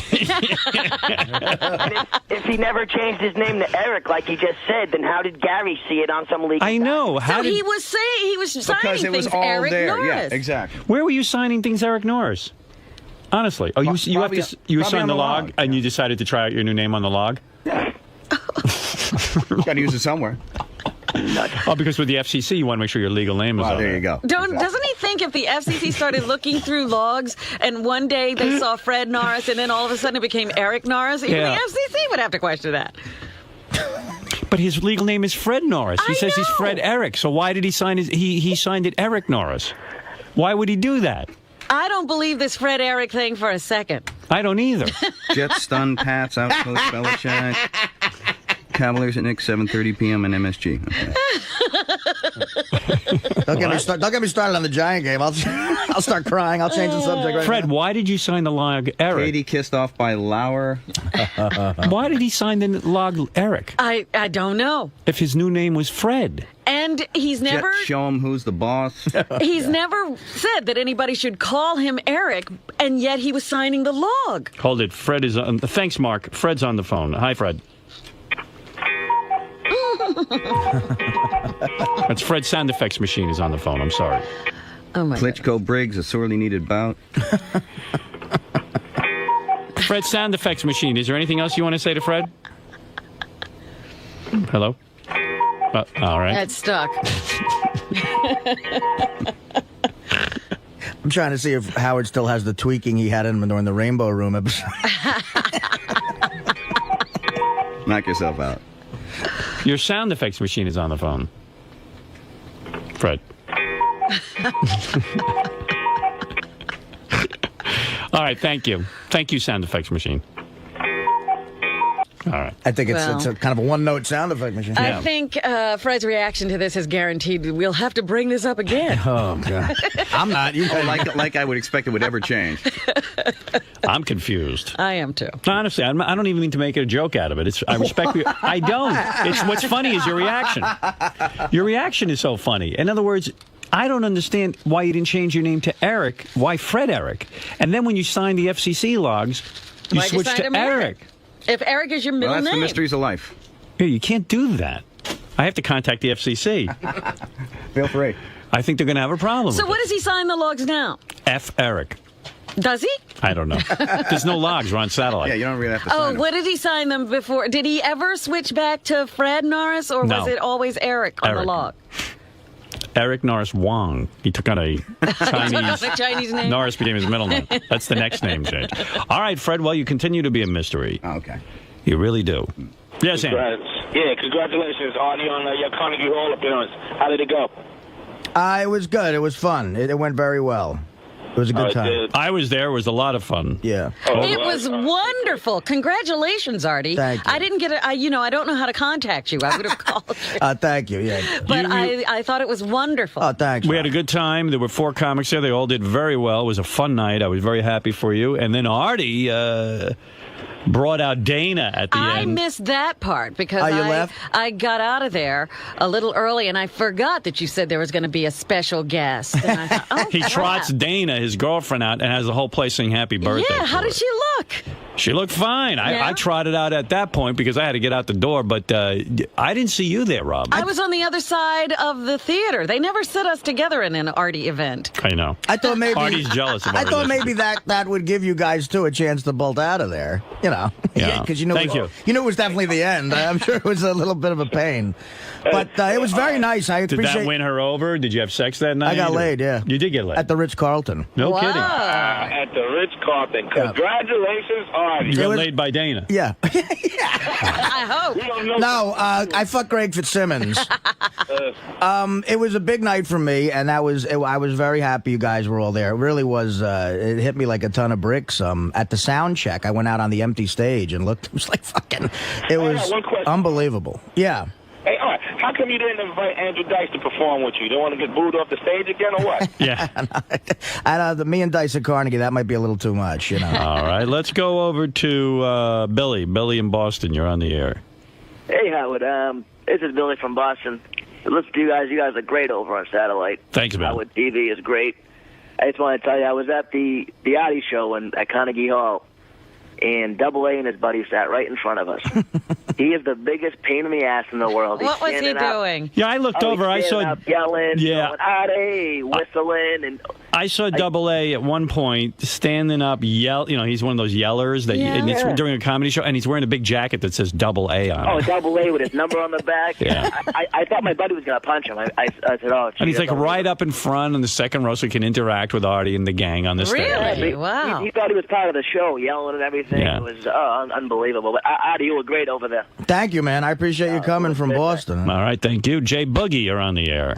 Hey now. Hey now. I want to hear about, how they did, like what happened after, like how romantic was it? Did you two have dinner in the hotel room? Well, there was an after party at Caroline's, which all you guys should have known about. I'm sorry. I knew about it. I went home to bed, though. I didn't know about it. It was pretty crowded. It wouldn't have, I only stayed for like a half an hour, but Howie Mandel, who also performed that night as part of the New York Comedy Festival at Town Hall, he came. Oh. So my mother and sister went, so we went over me and Dana went there. We had some drinks, and then I had a room at the Ritz, so I had to take a bunch of pictures that I promised Caroline I would do, and after that we took a cab to the hotel, and it was romantic. Yeah, I had a nice suite there overlooking the park, and How did you take her? I said, look, come on, hey, how about the entire Carnegie Hall saying Artie got totally How about a nude. little something? I did not get totally nude. So whatever happened with Stephanie? Yeah, what happened? Well, I had any date? I had a big weekend. I figured since she was out of town, I don't want to leave her hanging, so I figured we'd do the date. We set Artie up on a dating game date, and the girl was just so cute. And from what I hear, you guys had your date set up for Friday night, right? It was up in the air, but she told me, listen, I have to leave Sunday morning to go back to St. Louis. Right. And from what I hear, this chick was way into Artie. Uh-huh. Went Yeah, out on the date Friday night, and did you fuck her too? No.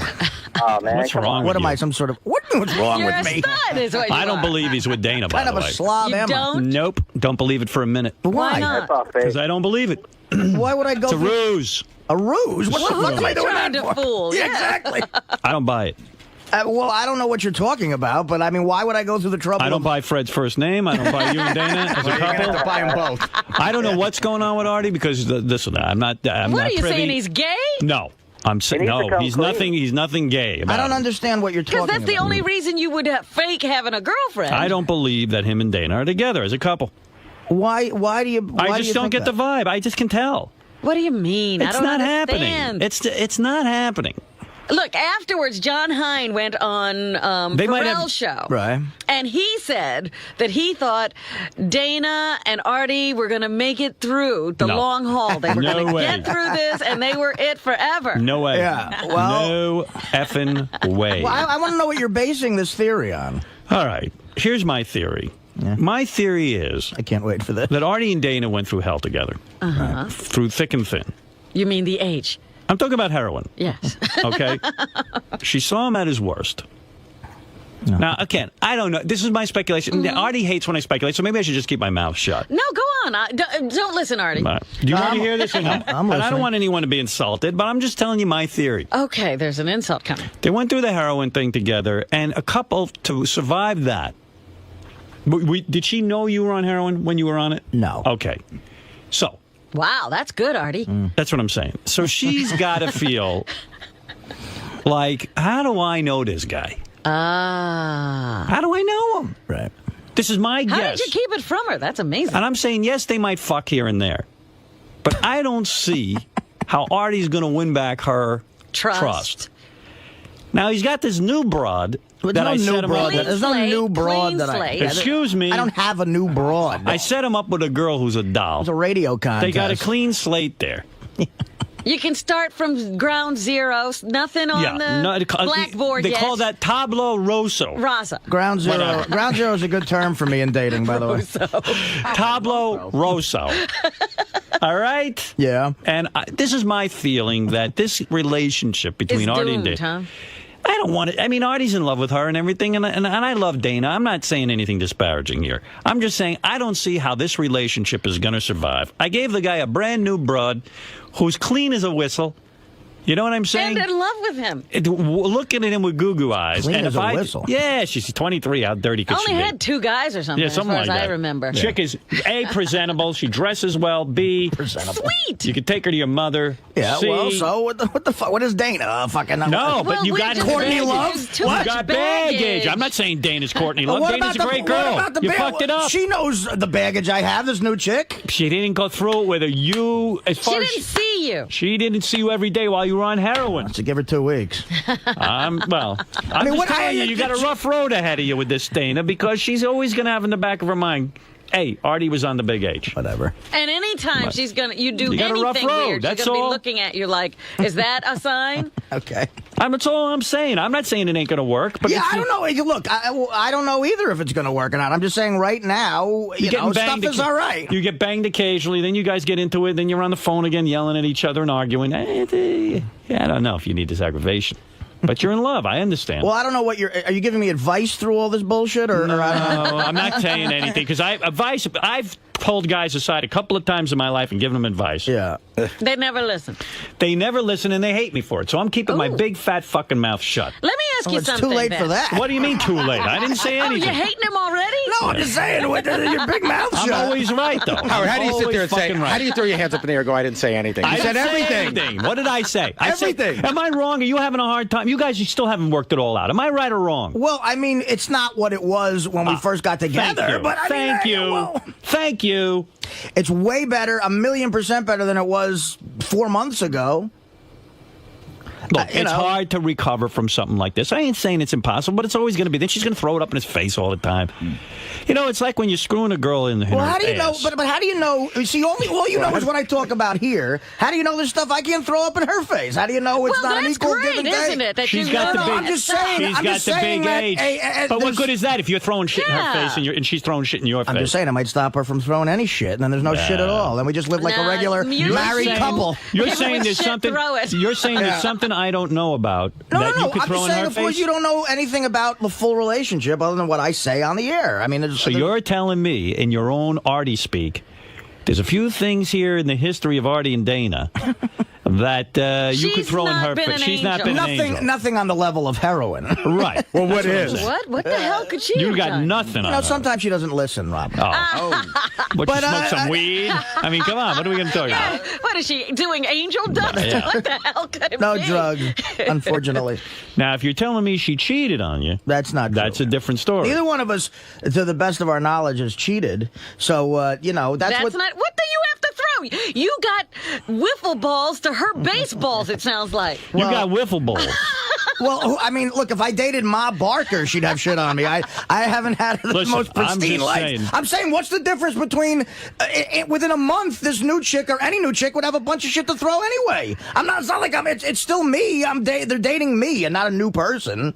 The ammunition this other broad's gonna have is gonna pile up in a minute. Tablo rosa. What the fuck, tablo rosa is? You know what I mean? Blank slate. You know what it is? The new chick. The new chick knows all of your faults, but hasn't lived through any of them. So you're starting at a better place. Yeah. But you lived through them within 4 months. This Well, one's coming hopefully into not. the heroin. She already knows. What are you going to do in 4 months? Right. You got something planned? God only knows. Old Dana knows the I'm done heroin. making promises the to new Dana myself doesn't. and anybody else.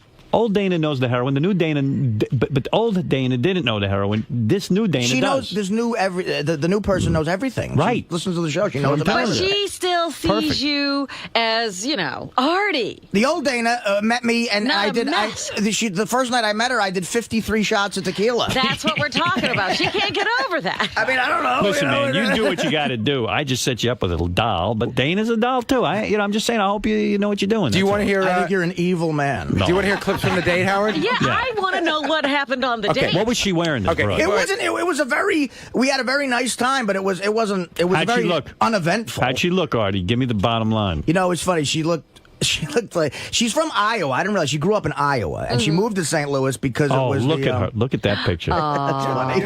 Oh, is she cute? That's funny. You're fucking nuts. She moved to. I mean, see what you're saying is such an insult to Dana. Like, no, right it's there. not. You guys No, get along. You're fucking nuts. I'm looking for you. It's not an insult Stop to Dana. looking for me because you're aggravating the shit out of me. No, listen to me, Artie. Artie, look at me. I swear I don't mean any offense.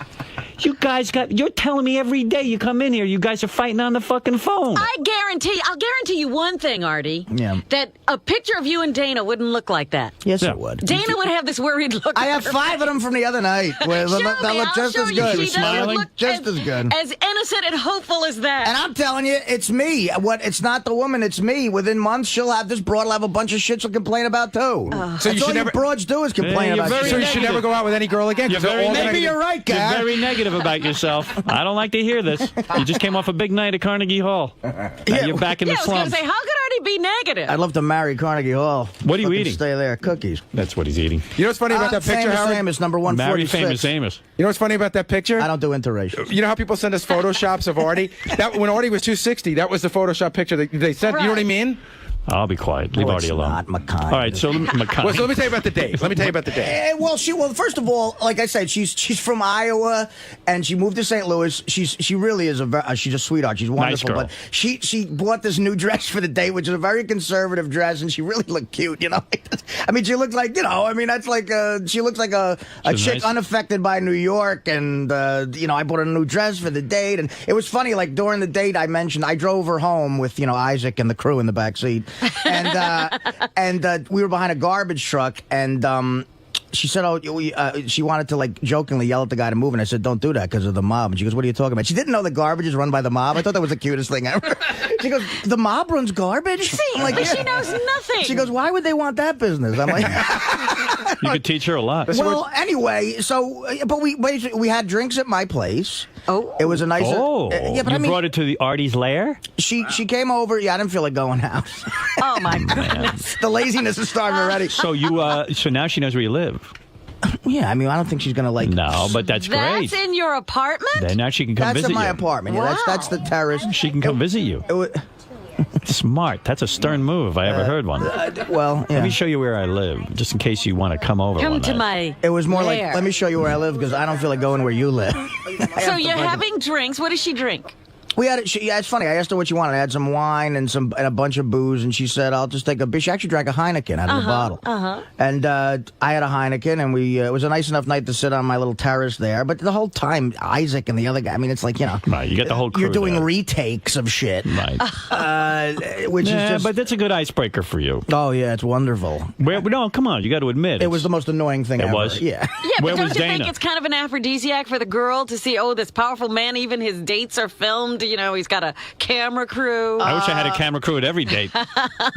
Impress the chicks. Well, it is good in case they try to yell out some sort of date rape thing. Right. Where was Dana? Did Dana know about the date? Yeah, everything was up in the cool. open and fine. She knew about it. She actually was out with her sister. Her sister took her out for her birthday. Oh, that's what she calls that guy, her sister? Go ahead. Yes. So you had the date. You had beer and alcohol. Yeah. So we went up. It was a nice enough night. This is like I was telling her too. You lucked out with this trip. It's the greatest November in the history of November. Yeah, the weather was beautiful this weekend. So we went out on my terrace, which has a view of the city or with the river, and we had the beer out there. We had a nice discussion, and then she was telling me more about how she studied forensics in college, and now she's a bright girl. She really is.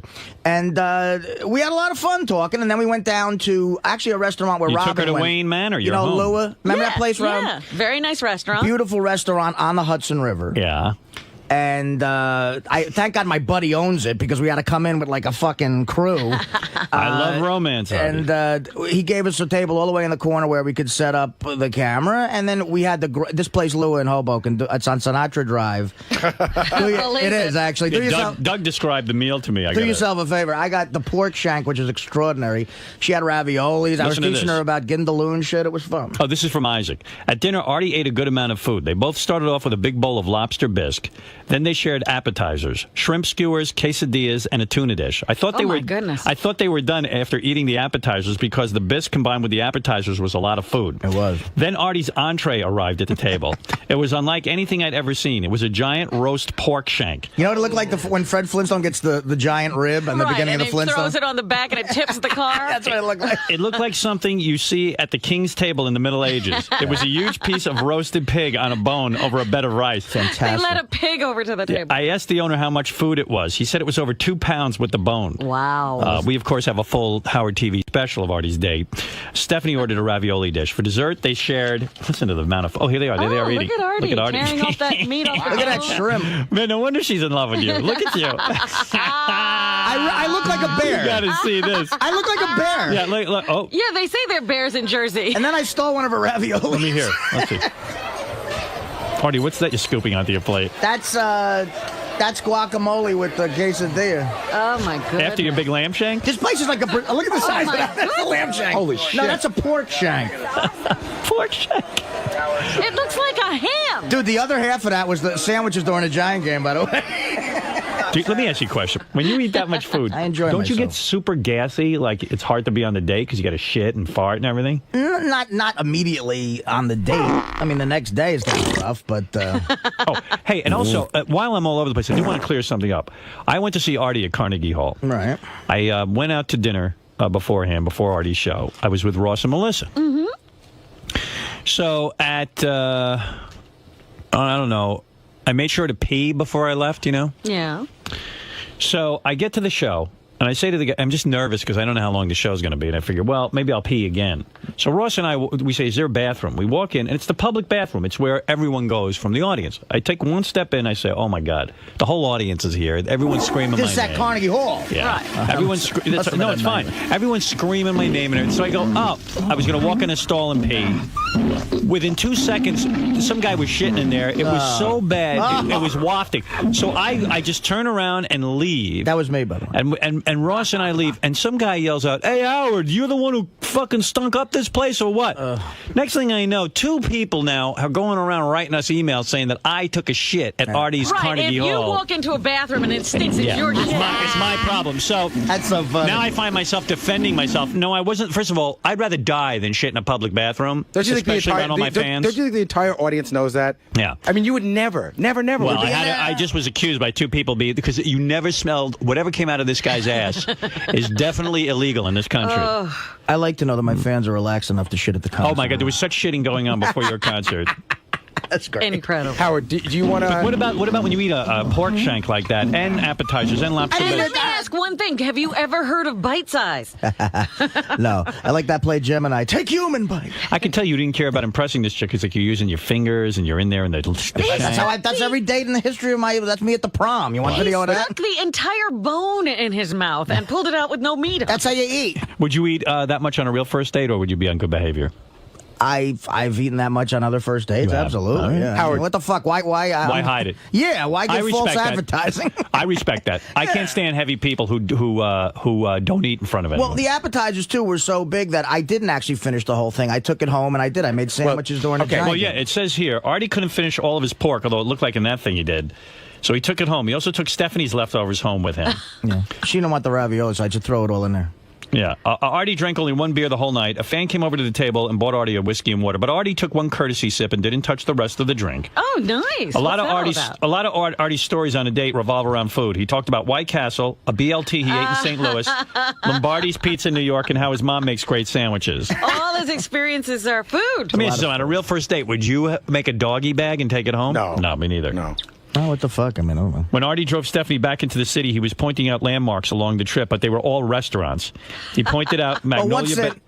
what's in New York? Restaurant. He pointed out Magnolia Bakery, John's Pizza, Caliente Cab Company, Mexican, and Katz's Deli. We went up. I took her up Bleecker Street. First of all, Isaac, that's you can bullshit. hear all that. It's on tape. I showed her where Dylan played his first gig in New York, the bitter end. I gave a lot of music history. Fuck him. I showed where I yelled Baba. I showed her where I yelled Baba Booey's name in 1989 in Gary's ear. Isaac says this outside is the back fence. It's historic now. As Artie was leaving the apartment to go to dinner, they had finished their Heinekens, but instead of pouring them into a sink, Artie insisted on pouring the beer in cups and walking to the restaurant with the beers. Another odd, very college-like thing to do. Wow. I like That walking drinks. If I got a little buzz going, I like to keep it going. Isaac said the other weird thing that Artie was doing was when he gave her a tour of the place, that he was showing her the rooms, but he wouldn't turn on any of the lights. Artie, it says here, Artie must not be used to having guests over his apartment because when he gave Stephanie a tour of his apartment, he took her into the office and bedroom and never turned the lights on. It was kind of odd to be walking into dark room. No. The lights were fine, just not for a television shoot. Isaac was like, we need more lights in here. I'm like, no, we don't. Who wants to see me in the light on a first date? Got a good point there. Do you want to hear any of this stuff, Howard? Anything good? Well, it's funny. I pulled like 5 or 6 clips, and basically, I was sitting there. The reason I think the proof that it shows we got along so well is because it was very easy conversation. I don't think anything fascinating. Would you? Let's say you and Dana do break up. You know, you never know what's going to happen with you two. Would you call this girl? See, I don't know. Here's the only thing. Like, I got the vibe that at the end that.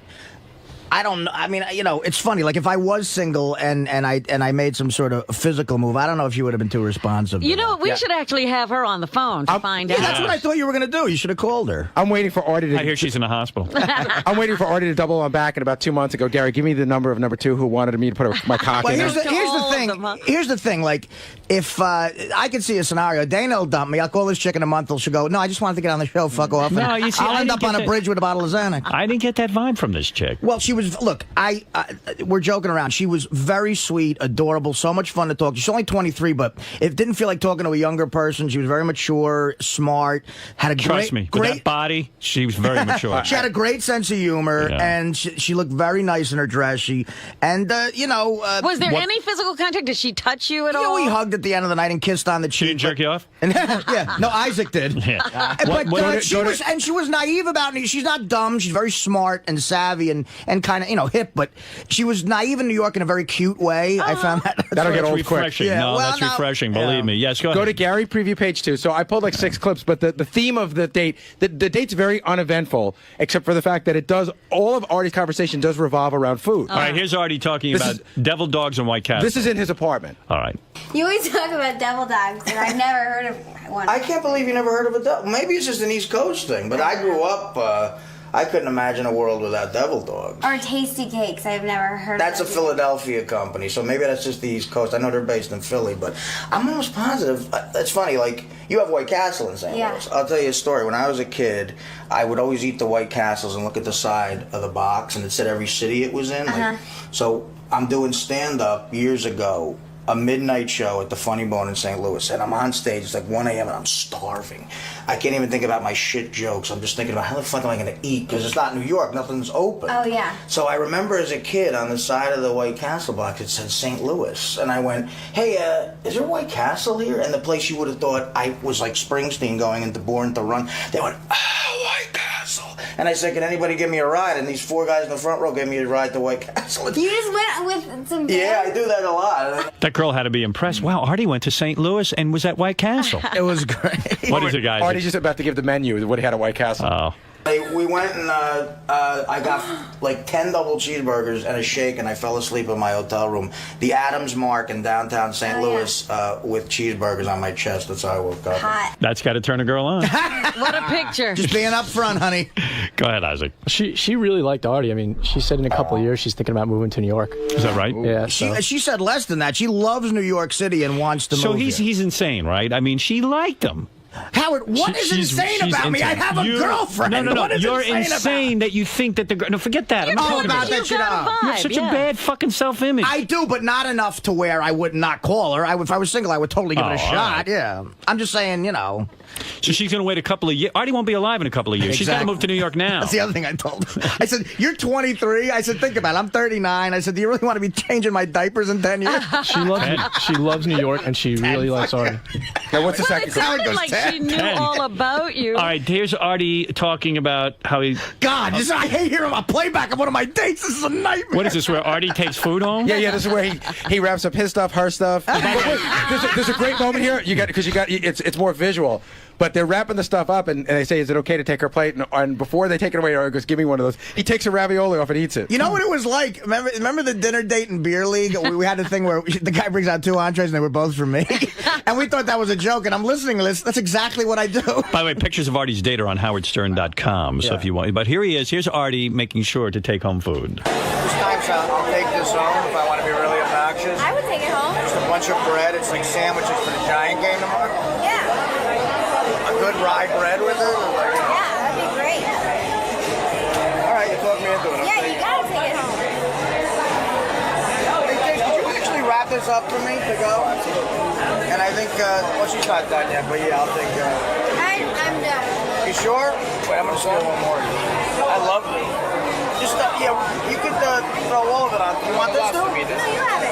Throw it all in there in one bag. The whole thing. And then the dessert menu.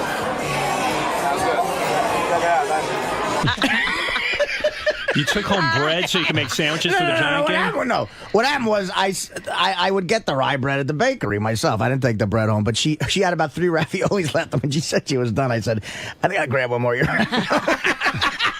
Wow. But then you took the other two, right? Are you up to 300 pounds yet? Then I took the other two. Get on that scale. I'm not. What do you weigh? I'm not 300 pounds. You're From that 293. dinner alone, come on. Maybe later. You'll want it later because I'll be eating more. All right. I'm just a little. Now, what does the next clip say, Howard? You're still too exhausted. Well, then we had the chocolate molten. Oh, the candy store in St. Louis. So Artie now tells a story about when he was in St. Louis. He went to this candy store, took a tour, but it's all about food. Crown Candy.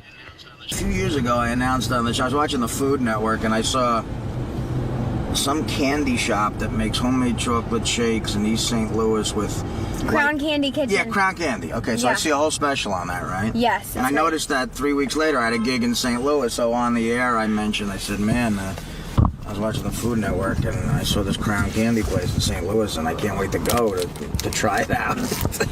We talked about it for like an hour. My gig sold out in like 10 minutes. I went to Crown Candy when I got to St. Louis to eat. The place was mobbed with Stern fans. Really? It was so funny. And I ate like a big cheese. That was so good though. I had a bacon BLT sandwich. Like most perfect BLT, perfect amount of bacon, lettuce, tomato, and then a big fat chocolate shake. Oh yeah. And the guy knew I was coming, the owner, and he took us in the back and gave us a tour of the chocolate. He let me dip a spoon in the chocolate coming out. Really? Oh, it was so good. Yeah. Wow.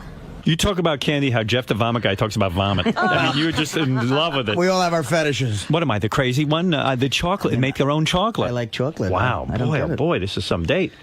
Is this a usual date, like all this food conversation? Yeah, they're usually this pathetic, absolutely.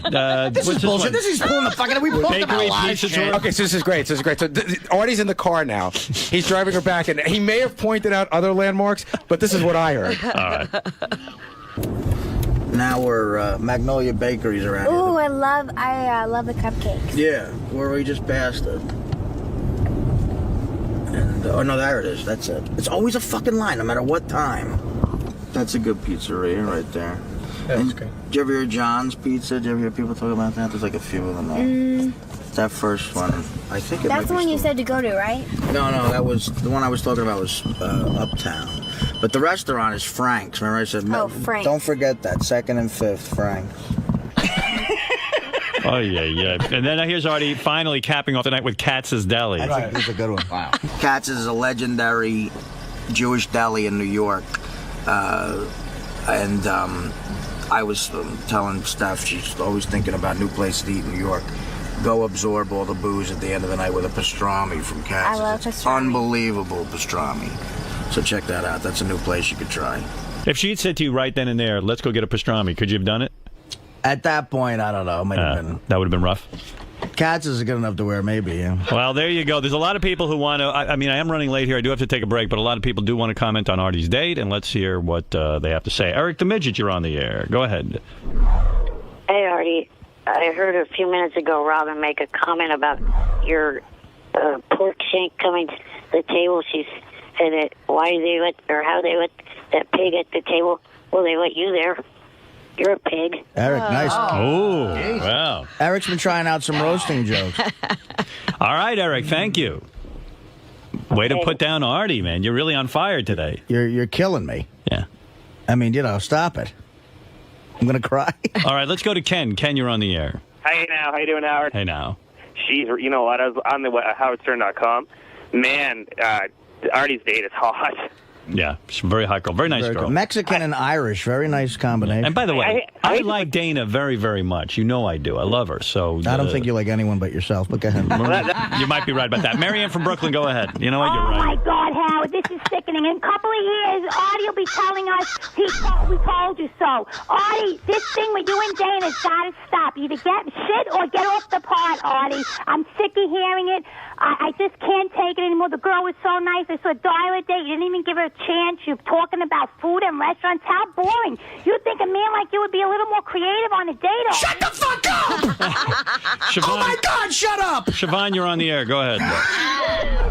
They're all coming in. Artie's after party was awesome. I went there. I met Dana. She was very nice. Siobhan came to the Carnegie. Were you at Carnegie Hall, too? Yeah, Irish John gave me a ticket to go. Oh. I couldn't believe it. I had no idea. Does Irish John have tons of money or something? How does he get all tickets to everything? I think he makes a good living, but he definitely has great contacts for tickets. I've seen him at Knick games in the second row, Yankee games. He's got contact. But I like John. John's a good guy. He's very supportive Eric, you're on of the air everything we do. Go ahead. Hey now. Hey, Artie. Yeah. Can I be? It sounds like you had a wonderful night. Yeah, she's great. I want to know, can I be your next date? Sure. What do you want? You want a lamb shank? Let's go to Joe. Joe in Fort Lauderdale. Hey now, Howard. Hey now. Hey now, leave Artie alone, will you please? I was married to a junkie for 10 years. Oh. Let me tell you something. Dana's going to stay with him as long as it takes. It's her choice. If she wants to spend this much time in and out of a junkie relationship, that's her business. All right, I'm out of it. I just wanted to know what was going on. I'm curious. I'm asking you're a not question. being fair. It's not just Artie's call. It's Dana's call. That's true, too. You're absolutely right. Yeah, I do heroin for 4 months. I'm Sid Vicious I already. just hate to hear the term junkie and Artie. There's no Come junkie. on. No one's Artie's no junkie. I mean, How once dare a junkie, you? always a junkie, basically, you know. I just, Sorry, I like, Artie, I love you, but you know junkie, what? come on. I just, He you know, just likes junk food. I do. Why do you say I'm a junkie? I'm just addicted to heroin, coke, and everything. God, the jokesters on this show, when will it end? They busted my chops about the date. Go figure. They said I talked too much about food, and I ate too much, and I probably was gassy, which is wrong. I was a complete gentleman. And Isaac and the rest of the charlatans at Howard TV edited the piece so it looked like I talked about nothing but food. I talked about museums, culture, music, some plays, my favorite Harold Pinter plays, Chekhov, and they leave in me talking about pork shanks. So fuck everybody. I had a good time, and I think the chick is hot and she wants me, so I don't know. Well, That's it. You know, what happens if things don't work out with Dana? Then I'm calling this chick immediately. Along with a whore on 9th Avenue and 37th Street, I've gotten another red light. Yeah, I just wanted to say I was in that Superfan trivia contest, and while I was waiting in the green room, like Artie came in, gave us Jack and Coke, which is fucking awesome, by the way, Artie. And I got pictures with everybody on the staff, including you, Howard. But Lisa G would not take a friggin' picture with me. Why, Lisa? It's too good. Just like, no. Yeah. When was this? I remember when Matt was down here. He was one of the super fans from Boston. Yeah. I asked you, Lisa. See, the thing is, Lisa, like, if I'm Lisa. in the hallway and then Ronnie gets mad at me, it's, you know, I have to kind of feel out. All right. Lisa claims it's a Ronnie thing. No. It's Ronnie. It's Ronnie. I'm not blaming you. It's just sometimes if it's very crowded back there, I've got to feel out the situation. Then Ronnie would go mad, clear out the hallways, you're taking a picture. I just have to feel it out. That's all. I'm not blaming you. What are you saying, Ronnie? What kind of shit is she in us, man? Really? She's off on this one. Yeah, definitely. It wasn't that kind of situation. When they want to clear the halls, it's because Lisa's usually sniffing around a celebrity to, you know, sort of have contact with him. This was a guy, a super nice guy, by the way, and everybody walked by. It was like the whole process would have taken. It took her longer to say no than it took her to sign it. Right. Well, Lisa was Well, part I of feel Road badly. Call. Dude, Lisa was part of a very big morning show. I took the guy's book yesterday, and I walked around and had everybody. Artie, remember? Yeah. I had everybody sign it. Right. And I would have come back when I was doing an interview when you were looking for me at You could have 8:30. signed it when you never even got called in yesterday. You could have signed the guy's book. No, Howard called for me, and I was busy doing an interview. I couldn't. I was on the phone. But I thought Howard's number one though. He is, but I was doing an interview. It would have been unprofessional for me to hang up the phone while I'm doing an interview. Yeah, Howard's number one. Remember, in your eyes. I was doing my job. No, and you're not doing yours because who's guarding the halls out There's there? nobody here now. The guests are gone already. How do you know? Maybe someone snuck in. Nobody could sneak in. I'm in here. What? All right. Nobody's going to All sneak in here. I'm here. You two ought to get together, I swear. No, Ronnie's no. obsessed with you. No. Yeah, they need to fuck. Please. I'd make a head spin around in circles. Ooh. Yeah? Whoa. Really? What do you mean? You don't think she's ever had it from a guy like you? Exactly. Oh, God. Ronnie is good in bed. She I've needs heard a stories. dirty boy like me. Yeah. Definitely. You would Are feature... you wearing heels today? No, I'm wearing regular. Yes, you are. They're regular shoes. There's like 2-inch heels on his stop it. shoes. The same shoes I wear all the time. Howard, can I ask Lisa a Yeah, question? don't deflect off onto me. Come on. Lisa, after every single interview, right, you're out there and you do an interview with the guest, no matter who it is, celebrity or whackpacker, correct?